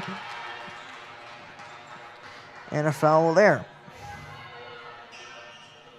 Yeah, really just a veteran savvy play from a freshman to back down her defender, feel the contact, throw it up, and get the shooting foul as she's at the line for 2 and trying to break the goose egg on the scoreboard for the Tanners.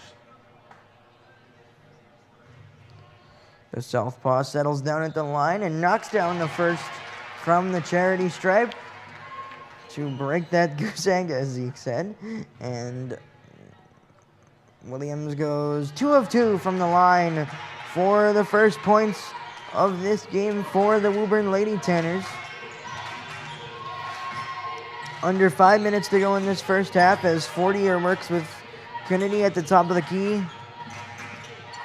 Now the drive in by Doyle. Nice spin, and the layup is good.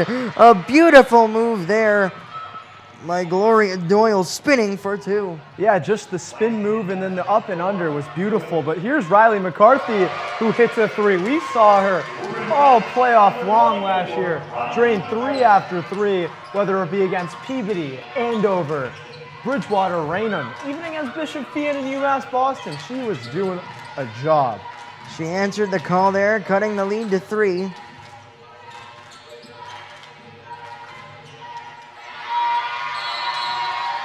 As Ianian tried to rip the ball away there from Gallagher, and a tie-up is called.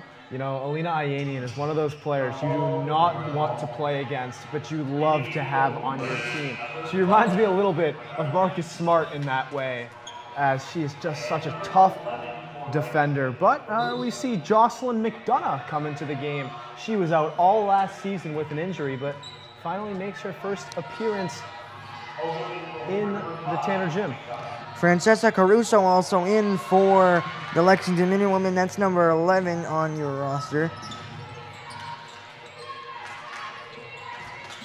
Swung on the wing now inside, off the hands of number 1 Doyle, and out of bounds. Tanners take back possession.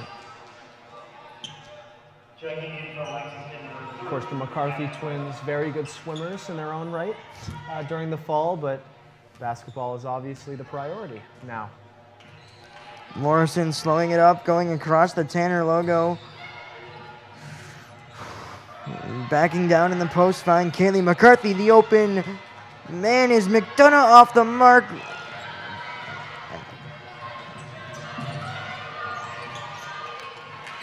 Outside. That's Doyle working on Ianian. She drops it off to the 3. That's number 24, Stella Trinity, again knocking it down from distance, and it's a 6-point Lexington lead. Riley McCarthy had the answer before. This one goes to Ianian, who lost control for a minute. Back to McCarthy. Riley handoff to Morrison, who tried to answer with a 3. Ball batted around loose, and Trinity came away with the rebound, and she will work on Ianian. Great screen there set by Fortier, now going inside. Wide open layup is good for Caruso off the bench. Yeah, Kayla McCarthy fell asleep there on the back door. Just a beautiful cut there from Trinity. McCarthy swung for her sister Kaylee. Now McDonough goes back to Riley McCarthy. Her second 3 opportunity is off the mark. And Lexington comes the other way. The drive inside. Doyle can't finish, and a whistle. And Steve Sullivan wants to talk it over with 2:16 to go. It's a Lexington 8-point lead, 13-5.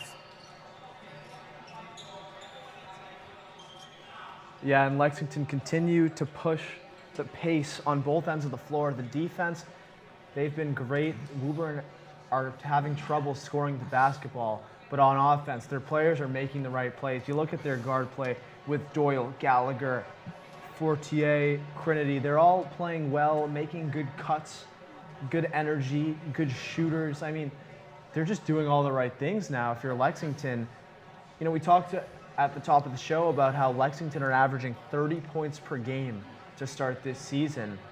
They're already almost halfway there, and there's still 2:16 left in the first quarter. Yeah, they had early season losses to both Burlington and I believe Burlington and Watertown. They only scored 28 points in that game against Watertown, losing 37-28 and a 41-33 loss to Burlington as well.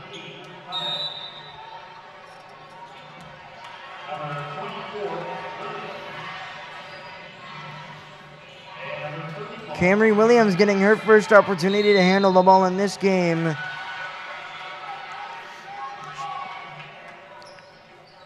She had the arm up there, and it's an offensive foul after coming around the McCarthy screen. And it'll be number 22.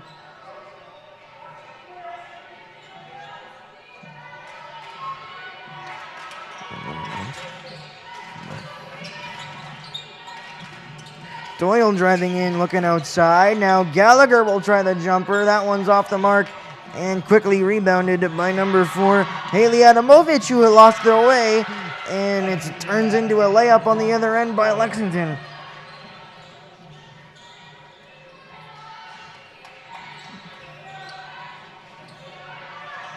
McCarthy will try to work it in the post.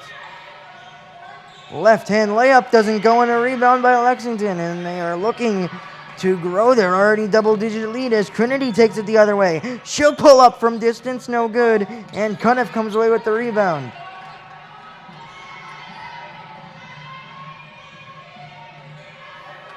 Camry Williams open on the wing. Her three is too strong, and a rebound by Lexington. Early intro for Haley Adamovich, her first minutes as a freshman. Trinity no good, and Adamovich gets the rebound, going quickly out ahead to Shannon McCarthy as the Tanners still look to get their offense going here as we are under a minute to go in the first quarter. Tuzla will try a three. That one rattles in and out. Camry Williams with a strong rebound. Underneath to McCarthy, who is able to finish What a at the nifty basket. play by Camry Williams. Gets the rebound, doesn't act lazy, put the shot up, finds Shannon McCarthy on the backside, wide open. 29 seconds and counting as the ball goes off the hands of number 11, Francesca Caruso, and it's out of bounds.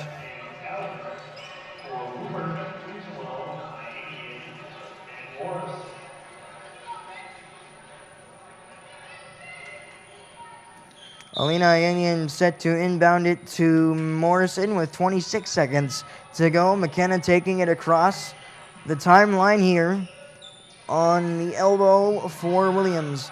Back out to Kaylee McCarthy, who's looking to drive. Brooke Tuzolo inside. The pass to Williams is deflected and taken away with under 10 seconds to go. Trinity with 7 on the drive. 5 seconds on the clock. Outside. 2, and the shot goes up and it's off the mark. And after the end of one, it's 15-7, a strong offensive start for the Lexington Minutewomen as they jump out to an early lead here in Woburn. Yeah, Joe, first of all, the Tanners still trying to find their rhythm on offense. They're not playing bad. They're not playing bad. It's just a lot of young guys trying to find a rhythm when it comes to the offensive end. You look at Haley Adamovich, Camry Williams, look at Alina Ayani and Jocelyn McDonough. These are 4 ladies that haven't played much basketball. Of course, Alina has played the most out of the 4, but they're very young. They're not as, polished as the rest, but it'll be interesting to see how they adjust to this level of basketball, because this is the Liberty division of the Middlesex League. This is the best, sort of conference in the Middlesex League. So it'll be very interesting how these 4 ladies kind of tend with that pressure. Absolutely, and a lot of the offense last year ran through McKenna Morrison and Shannon McCarthy, and they've struggled to get going here early, but once they find their groove, you know it's hard to stop them. Yeah, for sure. And Morrison and McCarthy, those were the two key ones. Just that's why it was so important for Camry Williams to dish it out to McCarthy there and just get that rhythm going. Easy layup, see the ball go through the basket one time, and you're off and running. Definitely, and another thing that made McKenna Morrison's game so good a year ago was when she was hot from outside, which we haven't seen to start this game. As Doyle tries a three, that one's off the mark, the offensive rebound. Now inside, Gallagher tries a pop shot, doesn't go, out of bounds, and it goes the Tanner's way. Now McKenna Morrison got hurt in a AAU game before the season started. It was a pretty significant injury, but she has got cleared by the doctor. She's got cleared by everyone she needs, and she's out here. I mean, she's playing well, she's moving well, so it'll just be interesting to keep an eye out on what her, feeling is like and how she's doing. She was working with Ayenian in the backcourt there as they turn it over, and Riley Trask into the game for the first time tonight as well.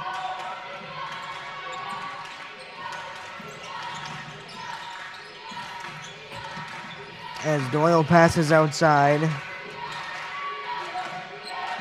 to Riley Gallagher, that is, and that goes out of bounds. And it will stay with the Minute Woman there. And it'll be Charlotte Ash to inbound the ball. She goes to Stella Trinity, the Skidmore College commit. Back to Ash in the paint, going outside. Ball loose for a moment. And Doyle now on the wing, driving in. Her left side layup is no good, and out of the rebound, and Morrison will get it ahead to Ayenian. Yeah, fantastic defense from Morrison, just keeping those two hands up. And once again, Lexington forcing a bad shot from Woburn with Kaylee McCarthy, and she just misses short. Lexington the other way, though. Doyle now at the top of the key. Swung for 48. 48 looking inside. The layup doesn't go, and Shannon McCarthy comes away with the rebound, and McKenna Morrison's looking to push. Finds Riley Trask on the wing. Going to Kaylee McCarthy now. Shannon looking for position inside. Swings that left-hand layup up. Gets fouled before it can touch the rim, and she'll go to the line for two. That's the first we saw of Riley Trask in this game on the defensive end, and she was stellar, safe to say. So once again, David White went 11. Steve Sullivan is going pretty deep in his rotation as well. 11 players, just like the boys' head coach. Talk about the 5 starters, and then you see Cuniff, Trask, McCarthy, McDonough, Ayenian, and Adamovich, all playing roles in this team. Tuzolo back into the game for Coach Sullivan there, as the second one is up and good for Shannon McCarthy to cut the lead to 6, but a slow start on offense for the Tanners, only at 9 up to this point. As Doyle inbounds it and gets it right back, she'll set up the offense with Riley McCarthy right there to guard. Shea Gallagher swings it. And Doyle with a nice scoop layup. It doesn't go. And Tuzolo gets a tough rebound. Riley McCarthy out ahead. McKenna Morrison stops, dribbles back. Looking in the corner, Trask, a step inside the line. Shot doesn't go. She tried to fly in for the rebound, but it was Ash who took it away. Now on the other end, the layup is off the mark. And Alina Ayenian running the pace. Looking to drop it back. Goes outside. Riley McCarthy, who thought about the 3, now will reset. McKenna Morrison taking it away. Now firing and rattling it home. Yeah, soft touch from McKenna Morrison with the 3-point shot. A lot of backspin on that basketball. Just rolls up and in. Stella Trinity now working along the wing. Doyle will try a 3 to answer. Morrison doesn't go, and a flying in for the rebound was Riley Trask, and she is fouled.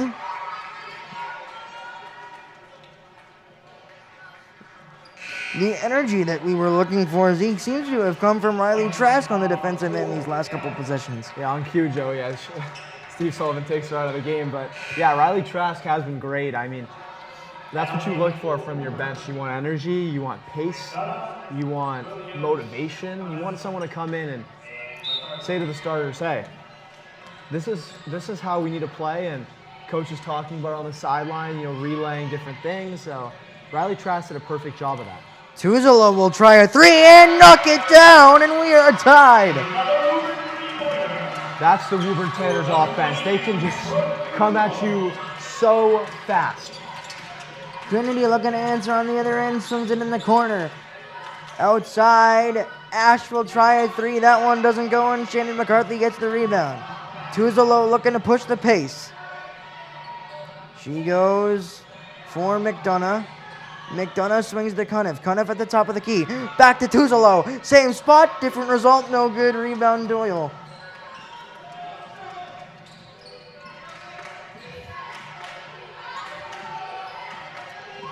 McDonough with an opportunity to guard the ball here, takes a tough screen. Now Williams guarding Trinity. That shot off the mark. Tuzolo there for the rebound and wanted to push. She does not elect for the pass and will slow it down. Geez, Joe, these young Tanners play tough defense. McDonough, Camry Williams, it's just amazing to watch. Tuzolo's floater slightly off the mark, and Trinity gets the rebound.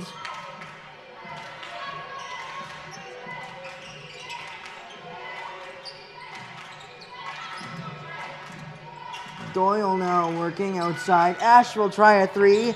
That one misses everything and goes out of bounds. Checking into number 11, Wicker. Kind of once again with a short spree of minutes.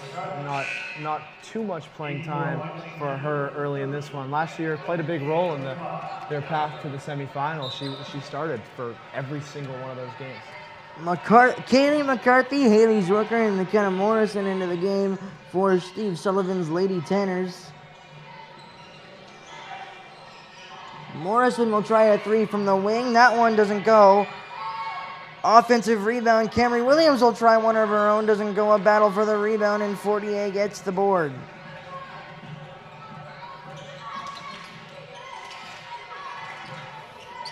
Kennedy facing a double team. Ball loose.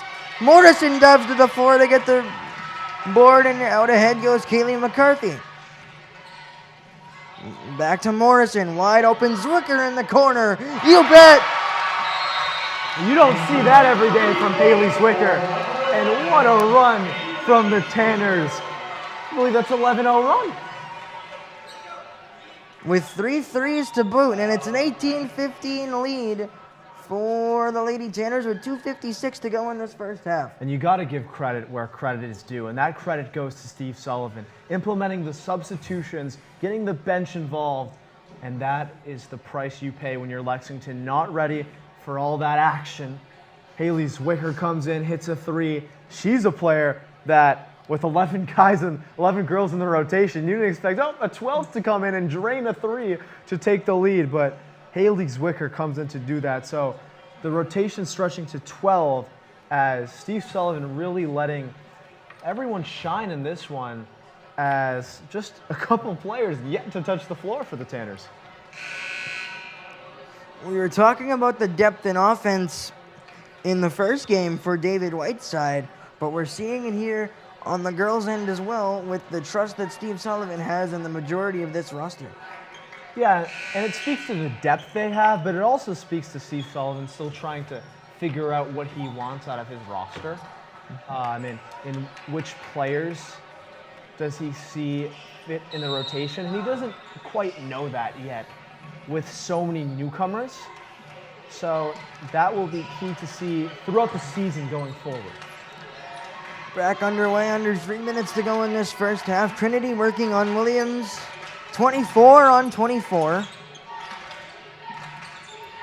That's number 5. Riley Gallagher being guarded by Zwicker. Now back to Doyle on the wing, and Trinity gets it back outside now. 7 seconds on the shot clock. Still not much going on offense. This possession ball goes loose and Zwicker comes away with it. Going away to the other end. And she'll go for Morrison, who had a pump fake. Now will raise for a three. Doesn't go, off the hand of Fortier and out to Trinity, who stops at the free throw line. Step back, top of the key three is good, and we are tied at 18. Yeah, it's Stella Trinity, drains a three, and you can see that college talent there. Riley McCarthy tried to answer. That shot was off the mark, and Gallagher will have the rebound and reset it to Trinity again. Camry Williams knocked it loose going to the floor. Doyle got it back. Trinity now on another drive is fouled and will go to the line.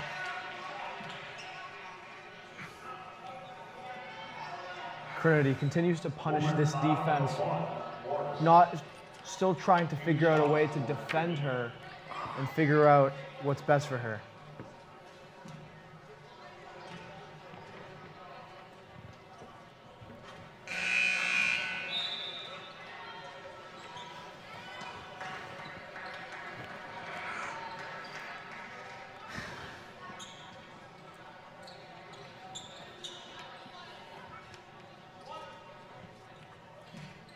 Trinity misses the first from the line, keeping the score at 18-18 with 1:38 to go. She knocks down the second, 19-18 now, as Alina Ayanian will bring up the ball for the Lady Tanners. Swung in the corner for Adamovich, who knocks it down, and it's another Lady Tanner three.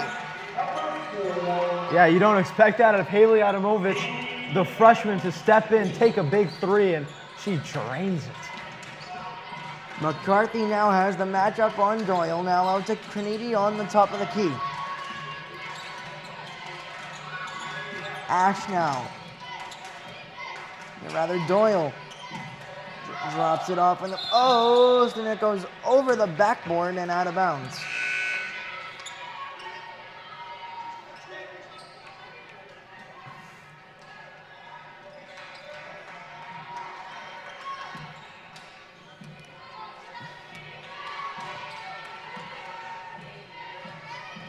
McKenna Morrison swung on the wing for Adamovich.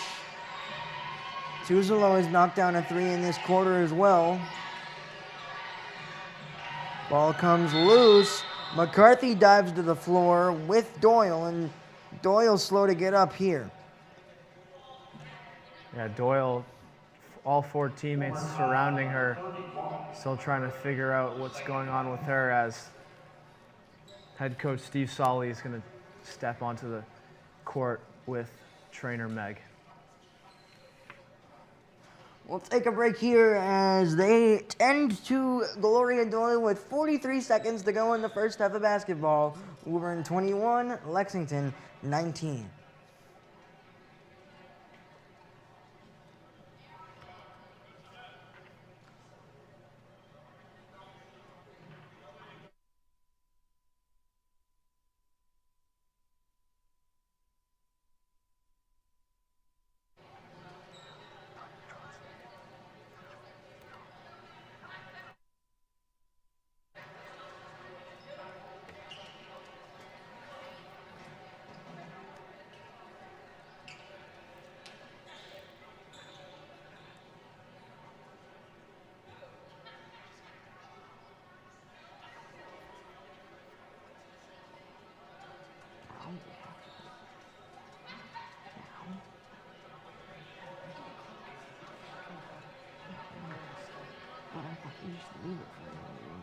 For the injury.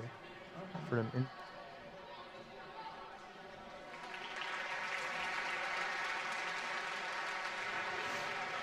Back here on WPMC, as you can hear the applause for Doyle post-injury and Zeke. It's been a great defensive quarter up to this point for the Woburn Lady Tanners, only allowing 4 points. Yeah, it's all about the bench, though. They've come in with energy. Look at some of the bench pieces they've brought in. Jalen Cuniff, Haley Zwicker, Riley Trask, Riley McCarthy, Jocelyn McDonough, Alina Ayanian, and Haley Adamovich. 7 names there that have played really well in this sort of mini comeback that Tanners have had in the second quarter. Back underway here after the short intermission. As Carnegie tries a mid-range jumper, that one rolls off the mark, and Camry Williams, the young freshman, comes away with the rebound and pushes the pace. Out to Ayenyan, who swings it for Adamovich, who drives in her left-handed floater just off the mark, no good. And Carnegie will reset.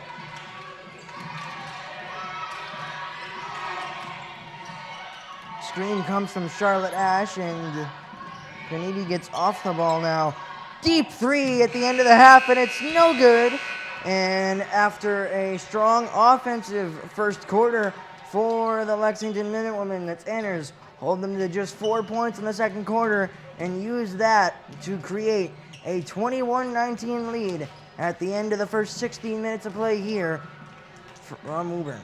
Yeah, I'd have to assume that Steve Solly was happy with what he saw out of his team in that first half. You know how powerful that this Lexington team, that this Woburn team is, and how much depth they have, and how offensively sound they are.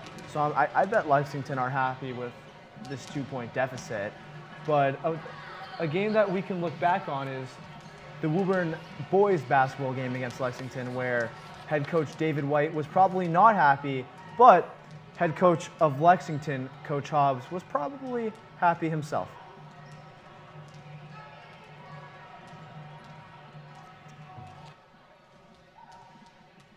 In the game, your team really locked in. What can you say about them? I think they stayed the course. They tried to focus on what they do, and they tried to win their individual matchup. We made a shot. Charlie O'Brien made a big couple shots. Sam Meyerberg made some free throws. Through that. Yeah, talk about those two guys. What is their impact on this team as a whole?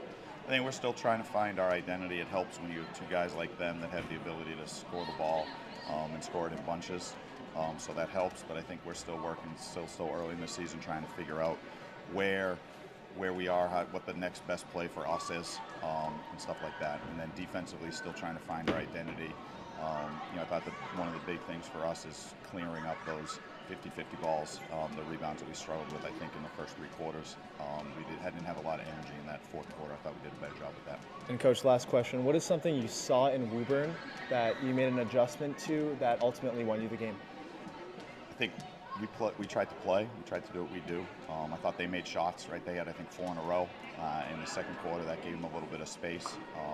We tried to mix up tempo a little bit with some different things, with some press, with some zone. So we're trying to not let people get comfortable. They're good players, so I think when you let good players get comfortable, then they can just play. So we tried to make them think a little bit and do some different stuff. Thank you, Coach. All right, good job.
Welcome inside the Woburn Public Media Center studios for second half action of the Woburn Tanners versus Lexington Minute Women basketball here. Joey, what stood out for you in the second half, and the first half of the ball? This has been a very closely contested game throughout. Only a 2-point advantage for the Woburn Lady Tanners, but the biggest thing for them was the defense in the second quarter, only allowing 4 points to the Lexington Minute Women, and the duo of Shannon McCarthy and McKenna Morrison has not been what we've seen up to this point. McCarthy is the leading scorer with 4 points, but outside of that, it's 5 players with 3 points for the Lady Tanners to make up the scoring. Well, something that stood out to me was the 12-man woman rotation that Steve Sullivan is playing in this one. You look at all of the different players that are playing with McKenna Morrison, Shannon McCarthy, Kaylee McCarthy, Camry Williams starting, and as well as Brooke Tuzlo. You go to the bench and see some of the freshman talent they have with Haley Adamovich, and then you move up, you see the Jocelyn McDonoughs of the world, Alina Ayeni and Riley McCarthy. They've all been really good for this Tanners team, and you look at the team as a whole, they're deep. That's what we've seen. This is our first game me and Joey have done for this season for the Tanners, obviously, and that's the first thing we're noticing is that they are a very deep team at each position they have. Their depth chart is really good. You've got 2 or 3 guys that could sub in each different spot on the court. So credit to Steve Sullivan for building that, and credit to the JV coach Michael Fowle for also building that. So just a really well-built program, and that is all due to Steve Sullivan and all the coaches throughout Woburn basketball, from even the kindergarten level all the way to the varsity level. One more thing I would add quickly that was a benefit to the Lady Tanners in their run was the 3-point shooting. So keep an eye out on that and see how that impacts the second half of this ballgame. Zeke, I'll hand it off to you for the play-by-play action of the second half between the Lady Tanners and the Minutemen. Thank you, partner. And we have a 2-point advantage for the Tanners to start this one. Woburn, the boys team, had an advantage into halftime. They couldn't hold it. Can the Tanners hold it here in the second half of our doubleheader? Morrison finds Tuzlo on the wing. 1v1 McCarthy. This is her bread and butter. Lexington called for the foul, and McCarthy goes to the line for 2 shots. I love the play out of the half from Coach Sullivan, looking to get Shannon McCarthy going, establish her presence in the post. That one doesn't go down, but she has an opportunity to go to the line, get the points. She's 2 of 2 on the night, looking to improve on that. Well said, Joey, as McCarthy at the line. She's historically a good free throw shooter as she knocks down her first one.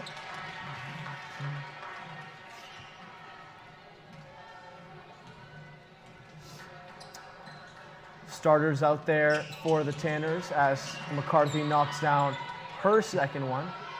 Trinity with the basketball. Finds Charlotte Ash, guarded by Kaylee McCarthy. Shea Gallagher steps out of bounds as the Tanners retain possession. Tanners get the first stop of the second half and have an opportunity to grow their lead here. Morrison guarded by senior captain Doyle. Gloria Doyle had a good first half. That was really in the first few minutes. Once again, McCarthy 1v1 as she is going to get called for the travel. She spun around the earth a couple times there. Yeah, pivot foot comes off the ground, immediate travel call for the referee. Credit to the officials here as McCarthy playing great defense. Look at the press here from the Tanners. Way to make up for it after the turnover. Shannon McCarthy is a part of the press. And Doyle will have to re-inbound. We didn't see too much of the press for Steve Sullivan's defense. I mean, it's always effective, but whenever he runs, it's usually effective. But We didn't see too much of it last season, but Shea Gallagher finds Trinity. Trinity step back three. It's good. She's showing that range. Tried it once in the third three of the ball game, fourth three of the ball game, excuse me, there. Using that outside range to her advantage, taking a step back from the defender. And you can see why Skidmore College saw her and offered her a spot on their team. As Camry Williams, nice move, but she blows the layup there as Lexington trying to get out fast, but unsuccessfully. Woburn get back possession of the basketball. Pass was off the mark, intended for Shea Gallagher, I believe, on that one. Refs talking about something here as Woburn up 1, 6:35 left to go in the third quarter. 1 point lead.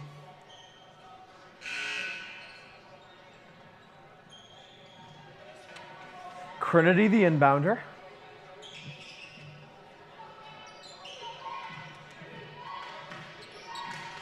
Finds Fortier. Back to Trinity. She's feeling good about her shot right now. What a nifty pass to Charlotte Ash under the rim. Just finds the tunnel within the Woburn defense. Morrison to Kaylee McCarthy. Finds her cousin Shannon McCarthy. Morrison's going to take a three. And once again rolls into the basket. Second time that happens this game. Zeke, we mentioned a couple times so far in this game the early season ankle or AAU ankle injury for McKenna Morrison. So that's caused her to play a little bit more off the ball. She was off the ball there, getting it to the top of the key, and knocked it down with a shooter's touch. Yeah, for sure, Joey. And McKenna Morrison, how good has she been as a shooter year after year? We've seen it since her freshman year. She came into that playoff run that they had where they lost in the quarterfinal to Wachusett. In that run, she was the star shooter that came off the bench. Of course, the next year it was Amber Hayden. But she's been great as McCarthy gets the rebound, dishes off to Morrison. Camry Williams trying to back down her defender as Morrison looks to find her, but that goes out of bounds. Riley Trask getting ready to check back into this one as Camry Williams takes a seat. As Alina Ayanian also into this one with Riley McCarthy. Brooke Tuzalo also taking a sip of water. Morrison finds McCarthy. She's one-on-one. A couple Lexington defenders lurking. Doesn't matter. McCarthy. That's the Shannon McCarthy that a lot of these Woburn fans are used to seeing, getting her position in the post and looking to go to that left hand. That time, she finishes at the rim. Stifling defense from Riley Trask, as well as Alina Ayanian on Trinity. They find number 11, Francesca Caruso, cousin of Alex Caruso, for the three-point shot. No good.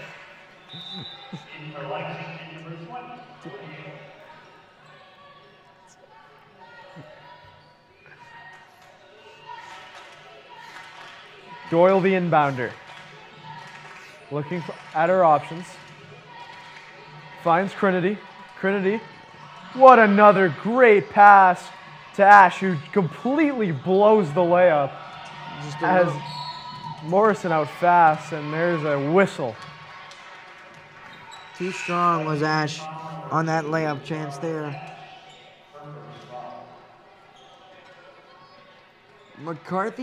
Shannon McCarthy, that is, was trailing behind that play as the whistle was happening, and she will take a seat here.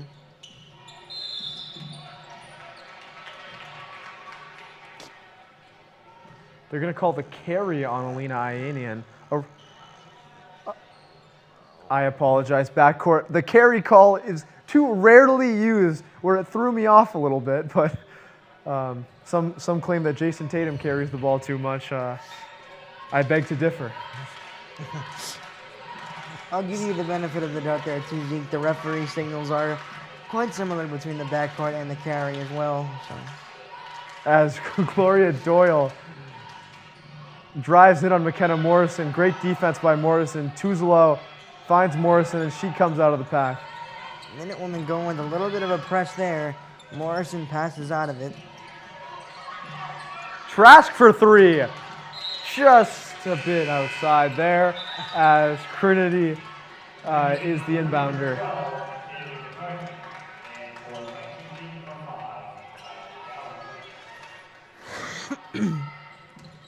4 in the backcourt here for the Tanners on defense.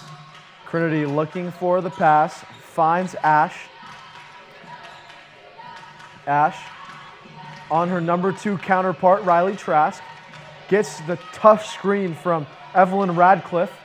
Riley McCarthy fighting for the ball. What a play by her. Alina Ayanian goes the other way. Riley Trask with the shot. She drains it as the Tanner faithful rises to their feet. Not deterred by the missed 3, takes a step in on the mid-range, and it's pure.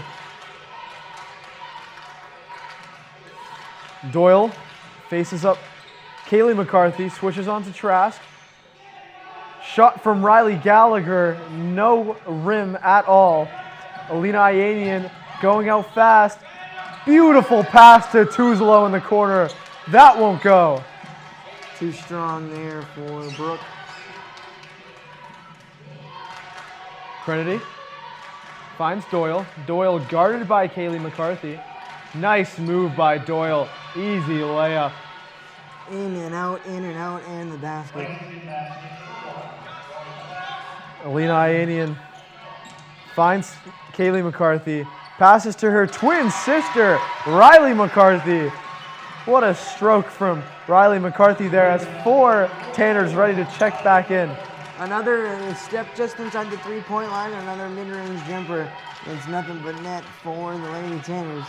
Make that 5 Tanners. We saw that a couple times from Steve Sullivan as he loves to move through his subs fast. Those hockey line substitutions, as I have grown to love to say over the years. As Trask misses the shot there, Tuzlo finds Riley McCarthy. She gets tied up with a couple Lexington players. Kaylee, what a feed to Tuzlo, no good. Kaylee with the rebound.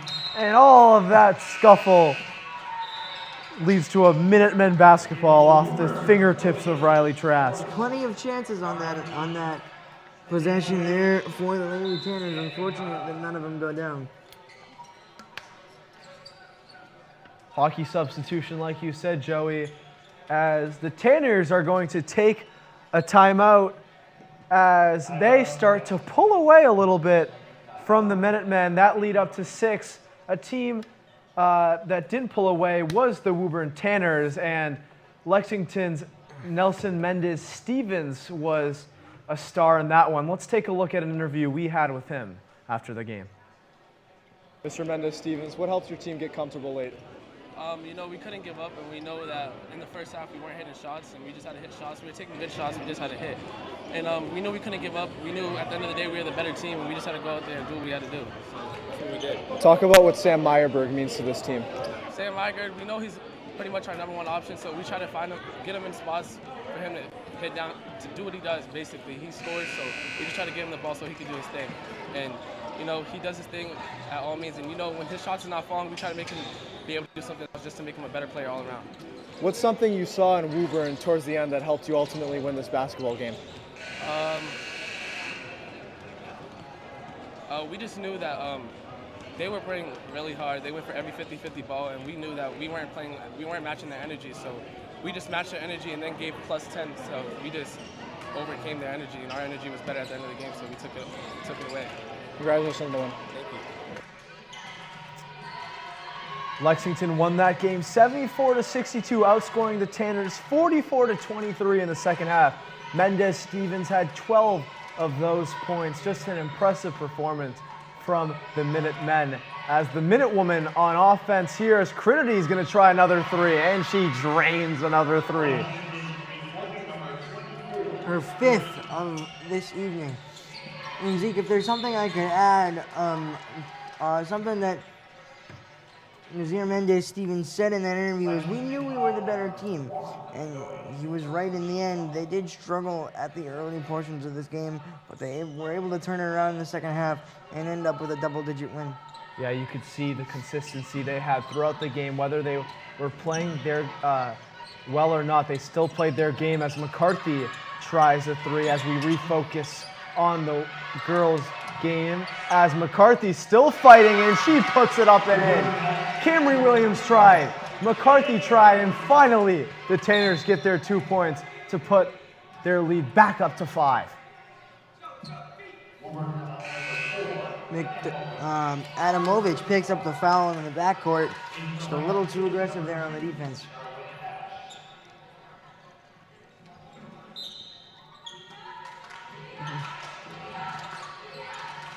Trinity guarded by McDonough. Trinity looking for her 6th triple of the game. Gives it off to Shea Gallagher. Back to Trinity. She takes another 3. Can they stop Stella Trinity? And a timeout from the Woburn Tanners. 19 points, 6 threes. What can Steve Sullivan do to stop Stella Trinity, Joey? The only thing I don't think he's tried is maybe send a double team, but the risk with sending a double team is you're always going to have someone open. So looking at the high-level player that Trinity is, I don't doubt that she has the ability to find the open teammate if you do send a double team. You also could look at the potential of ball stopping her and not letting her get the ball in her hands in the first place, but the Tanners just need to do a better job of guarding her, or else she's going to single-handedly bring Lexington back in this basketball game. Yeah, that ball-stopping position is something that we've seen Alina Yanyan take in certain games, especially down the stretch of the playoff run when you're going into more of these skilled players and skilled teams overall. Yanyan has shown that she has the energy to chase around those top players for long stretches of these games. Tanners up 2, 52 seconds left to go in this one. Morrison, guarded by Doyle. Slow pass, but eventually finds Kaylee McCarthy as she muscles her way into the paint. Kaylee McCarthy, impressive shot from her. Trinity, the other way. Picked her pass by Morrison. Morrison got in just the right place at the right time to pick that one off in the paint. Morrison gonna take a 3, no good. Morrison continuing to struggle in this game, besides her, of course, 2 nice little rolls of 3-point shots.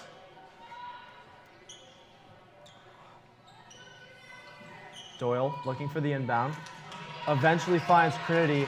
4 players in the backcourt for the Tanners as they try to use the press well, but Lexington break it down. 5 seconds on the clock. As they're going to get called for the travel. That was Shea Gallagher as she took a couple too many steps when collecting the basketball. Now, we talked about it earlier. Who could the boys' Peyton Pritchard be? Who's the women's Peyton Pritchard going to be in this one? In the past, it's been McKenna Morrison. I called one of her half-court shots last season. This one goes into McCarthy. She does not get it off. A bit anticlimactic, Joey. But Tanners up 4 at the end of the 3rd quarter. This 4th quarter action, you won't want to miss it. I mean, the doubleheader we've had for you, I mean, it's been incredible. The 2 games that have went on. Joey, talk a little bit about what the Tanners need to do in this 4th quarter. Yeah, Zeke, you took the words right out of my mouth with the incredible doubleheader that we've had. But the player that jumps off the page for the Lexington men and women has been Stella Trinity this whole game, and that's got to be your main focus on defense if you're the Tanners, and just keep doing what you've been able to do on offense in terms of moving the ball and getting your players the shots that they're most comfortable with. Yeah, Stella Trinity has done a great job shooting the ball, but also passing the basketball. I mean, her 5 assists along with her 22 points, Stella Crinity, she's done an incredible job to involve her teammates while shooting the basketball at the same time.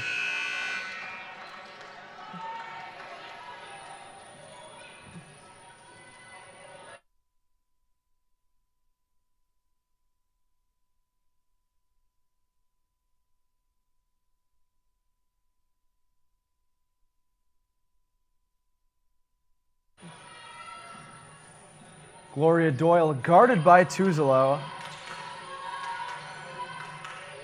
They find Ash.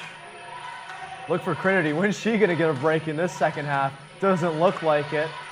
As Ash, a nifty little move in the paint. She gets a bucket to cut it to 2. This game's not going to be over anytime soon. A great screen and roll there executed by the Lexington offense. Ash came off, set the screen, came off it and got the layup. McCarthy on the other end. As Kaylee McCarthy with another good move in the paint as she gets the 2 shots.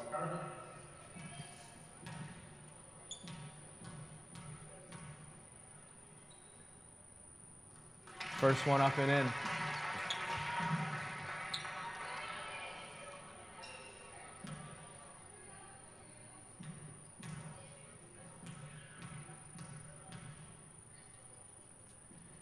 Caitlin McCarthy rises, and she is 2 for 2 from the free throw line. Free points, they call it. Free points. You just got to hit them from the charity strike. They call it a charity strike for a reason. As Gloria Doyle dribbles it out of bounds as the Tanners get back possession of the basketball up 4 with 7:20 left in our final quarter of the 8 of this doubleheader. Great on-ball defense there by Kaylee McCarthy. Forces the turnover, and the Tanners now look to grow their lead again. Camry Williams to Iganian, finally to McKenna Morrison, as Morrison's going to turn over the basketball there as Lexington continue to cause problems for this Tanners offense. Crinity finds Fortier. Fortier guarded by McCarthy. All the way around the arc to Doyle. Doyle finds Ash. Ash has been in and around the paint all game long. Yeah, it was that same screen and roll play from earlier in the quarter. Ash sets the screen again, comes off her defender and gets the lane for the layup. And once again, McCarthy answers on the other end. Just unbelievable action we have for you here on Woburn Public Media Center. Back and forth, the Tanners and Minutewoman go. Crinity drives in, double team. Morrison gets the steal. She cradles the basketball. Tanners up 4. 6:08 and counting left in the game. Screened by McCarthy. Morrison tipped by McCarthy. Crinity gets back possession of the basketball. Not sure if Shannon McCarthy was entirely ready for that pass. Look at Morrison diving for the basketball there. As a couple players taking a knee here.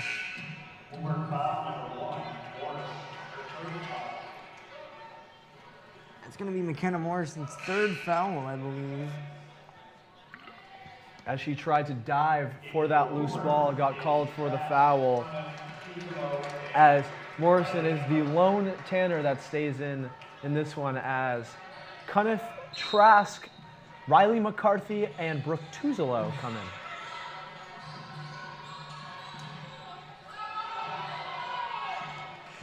Fortier kicks it out to Doyle. Doyle crosses over on Cunniff. Finds Gallagher.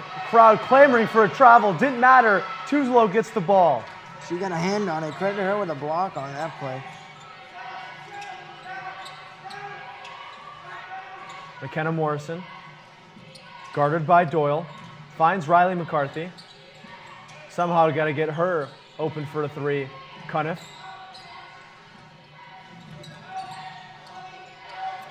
Back to Morrison. She resets it. Finds Trask. Careless pass into Riley McCarthy. Turns over the basketball. The Minutewomen go the other way. The lead still only 4 as we get under 5 minutes to go in this game. Zeke, we're in for a good one. Yeah, it's crunch time now, Joe, as Shea Gallagher takes it out to Trinity. Nothing but net. Right as I say, the lead is 4, and the lead turns to 1, thanks to Stella Kennedy. And Steve Sullivan clamors for a timeout to the other side of the court as Stella Trinity continues to do what she does.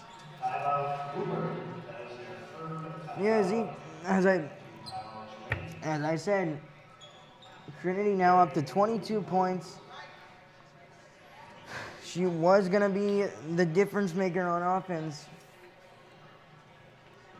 7 of 7 from distance is Trinity for those 22 points. She was going to be the difference on offense, and she's proven to be that as we get to the second half of this fourth quarter here tonight. If I were Stella Trinity's coach, I would say, shoot the 3 ball better. I mean, you're missing too many. Actually, they wouldn't say that because she is perfect. Perfect. And it is obvious because the Tanners can't 10 with her. Step back threes, fadeaway threes, wide open threes. She's hitting everything. And they need to figure out a way to get rid of this hot hand that is Stella Trinity. It's been a different experience, Zeke, I think, for these Lady Tanners to start the season. Usually dominant in the Middlesex League, they've had to play to the end. So Tuzolo, wide open for 3, no good. Fight for the rebound. Doyle comes up with it. Tuzolo shaken up on the other end. Trinity, good feed in, and they're going to call the traveling violation. Now all eyes are on senior captain Brooke Tuzolo. I'm not sure exactly what happened on this play, but she did go down and had a hand towards one of her legs. We'll take another break here as they tend to Brooke Tuzolo. Woburn up by 1, 40-39.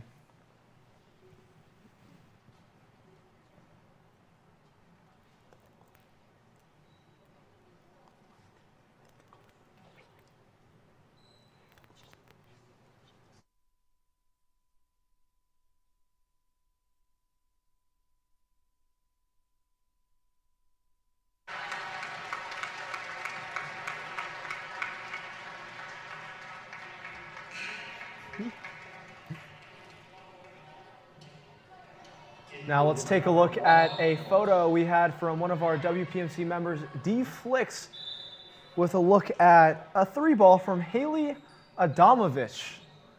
Good stuff from our main man, D Flicks, Derek Lundgren.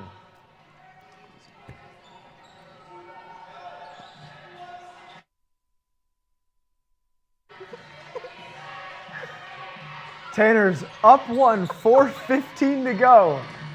As Ianian looking for McCarthy. McCarthy puts it up, no good. As it stays Tanner's basketball as Fortier hit it out of bounds. But something I want to go back to is Steve Sullivan screaming for that timeout after that 7th Trinity 3. He is not happy. As how can the Tanners respond with McCarthy 1v1? The help comes. McCarthy misses the layup as McCarthy is going to get called for the foul there on the loose ball. And I think the Lexington defenders have begun to notice that Shannon McCarthy always likes to go to that left hand. yeah, it's something that happened to Shannon McCarthy. Team started to figure her out a little bit, but she found a way to change her game and add new things during the offseason each year, and that's something we need to see in this one for this Tanners team to be successful, as she traps Ash in the corner, and Shannon McCarthy, what a play there as she responds to my criticism instantly. Now she'll set a screen for Morrison. Morrison drills a mid-range jumper. McKenna Morrison extends the lead to 3. Questions about her health, but she continues to play at a high level for the Tanners. Morrison stifling defense on 40 air. She went for the steal there. Look at Ianian ball guarding Trinity. As Doyle gets in, too easy for Doyle on McCarthy. Under 3 minutes to go, Zeke. I cannot wait to see how this one finishes. Well, it's unfolding between our eyes as Woburn Public Media Center brings the best Tanner athletic action as McCarthy all the way to the rim, no good. Scramble for the basketball. Camry Williams almost had it. Doyle finally delivers it to Ash. 4 defenders in the backcourt as the Tanners struggle to get back. Trinity finds Ash. Ash to Gallagher. 40 air. All starters in for the Minutemen.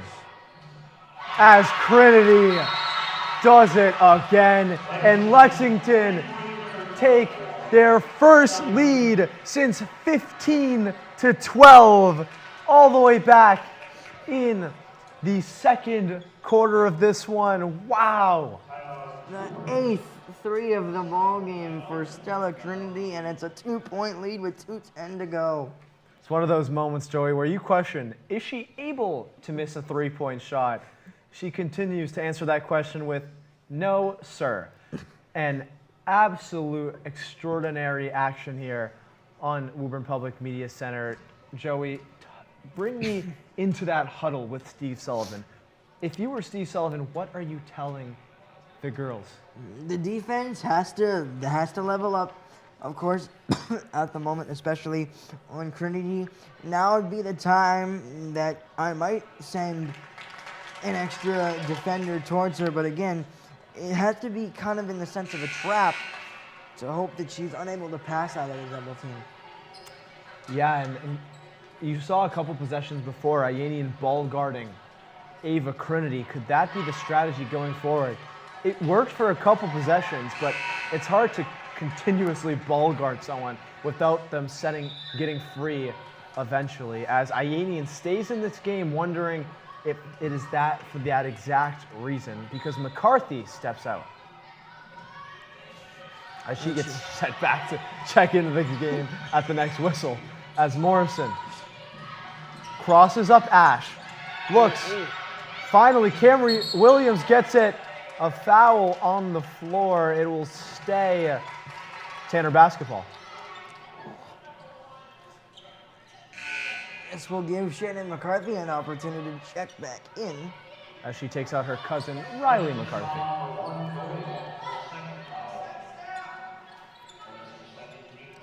Steve Sullivan known for these set plays under the inbound. Looks like we're going to see one here.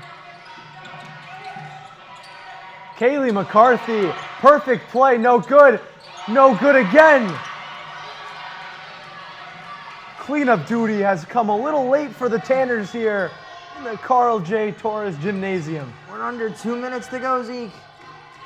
As Gallagher fighting for the basketball, and Steve Solly calls a timeout with 1:38 left to go. His team with the basketball and a 2-point lead.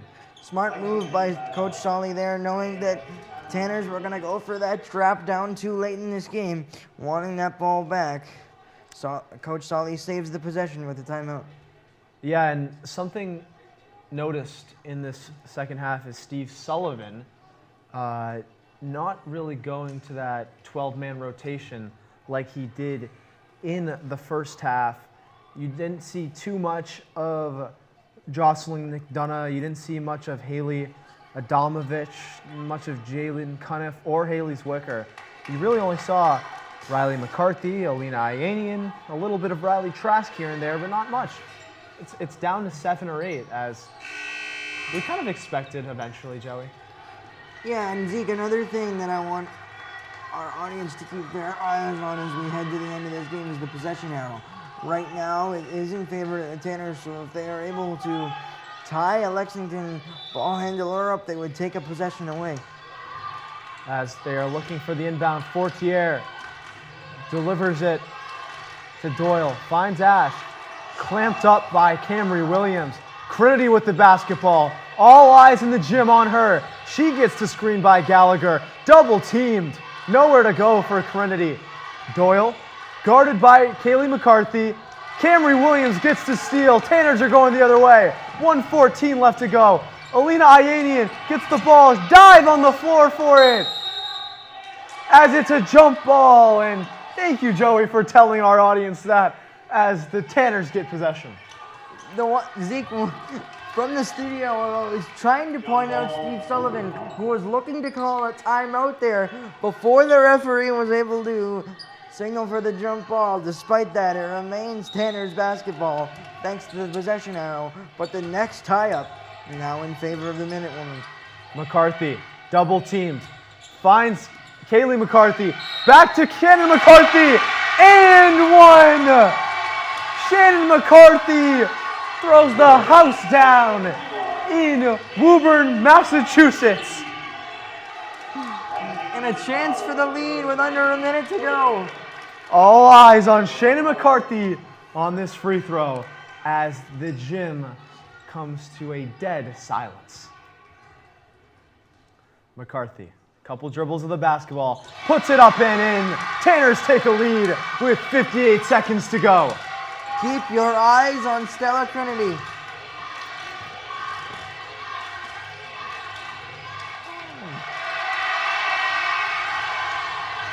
As Tanner's going the other way, Alina Ayanian finds Morrison. She cradles the basketball and she is fouled. Gloria Doyle with the foul. Only the fourth foul on the Minutewoman, so it's Camry Williams who will inbound the basketball side out. Camry Williams finds McKenna Morrison. A jump out of bounds. The ball goes out of bounds as the Tanners maintain possession of the basketball. 36 seconds left to go. Tanners up 1. Morrison dribbles up the basketball, guarded by Doyle. Under 30 seconds. Finds Kaylee McCarthy to Shannon McCarthy. What a pass to Kaylee McCarthy. She puts it up and she's fouled. 2 shots for the junior. 2 makes from the line here would make it a 3-point game, which ultimately guarantees that the ball would find Stella Trinity on the other end for an opportunity to tie if Kaylee McCarthy knocks down these 2 free throws. But if one doesn't go, a 3 would give Lexington the lead. As Kaylee McCarthy drains the first one, an important thing to point out, Joey, is the 2 timeouts that Lexington have as they use one to try to set up a play, possibly, for Stella Trinity. As this final free throw is so vital. Joey, take us through the minds of the players right now. All right, well, starting with Kaylee McCarthy, I think you want to kind of calm it down, realize that this is, take it as if it's just any other free throw.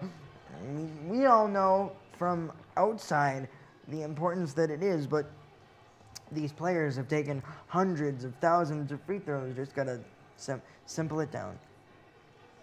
And I want to give credit to the Tanner Nation for completely quieting down for these massive free throws. As Steve Sullivan gathers his troops for one last 24 seconds of basketball here in Woburn.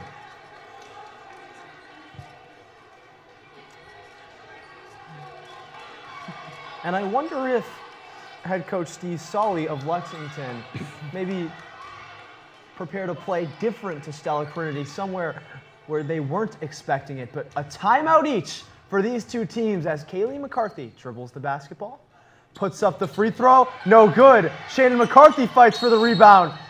off of Camry Williams, Tanner's basketball. I'm sorry, Minute Woman basketball. Only 2 seconds come off the clock on the missed free throw. Minute Woman will go length of the court. Trinity, the inbounder. Starters on the floor for both teams except for Ianian in place of Tuzala. Doyle dribbles up, guarded by McCarthy.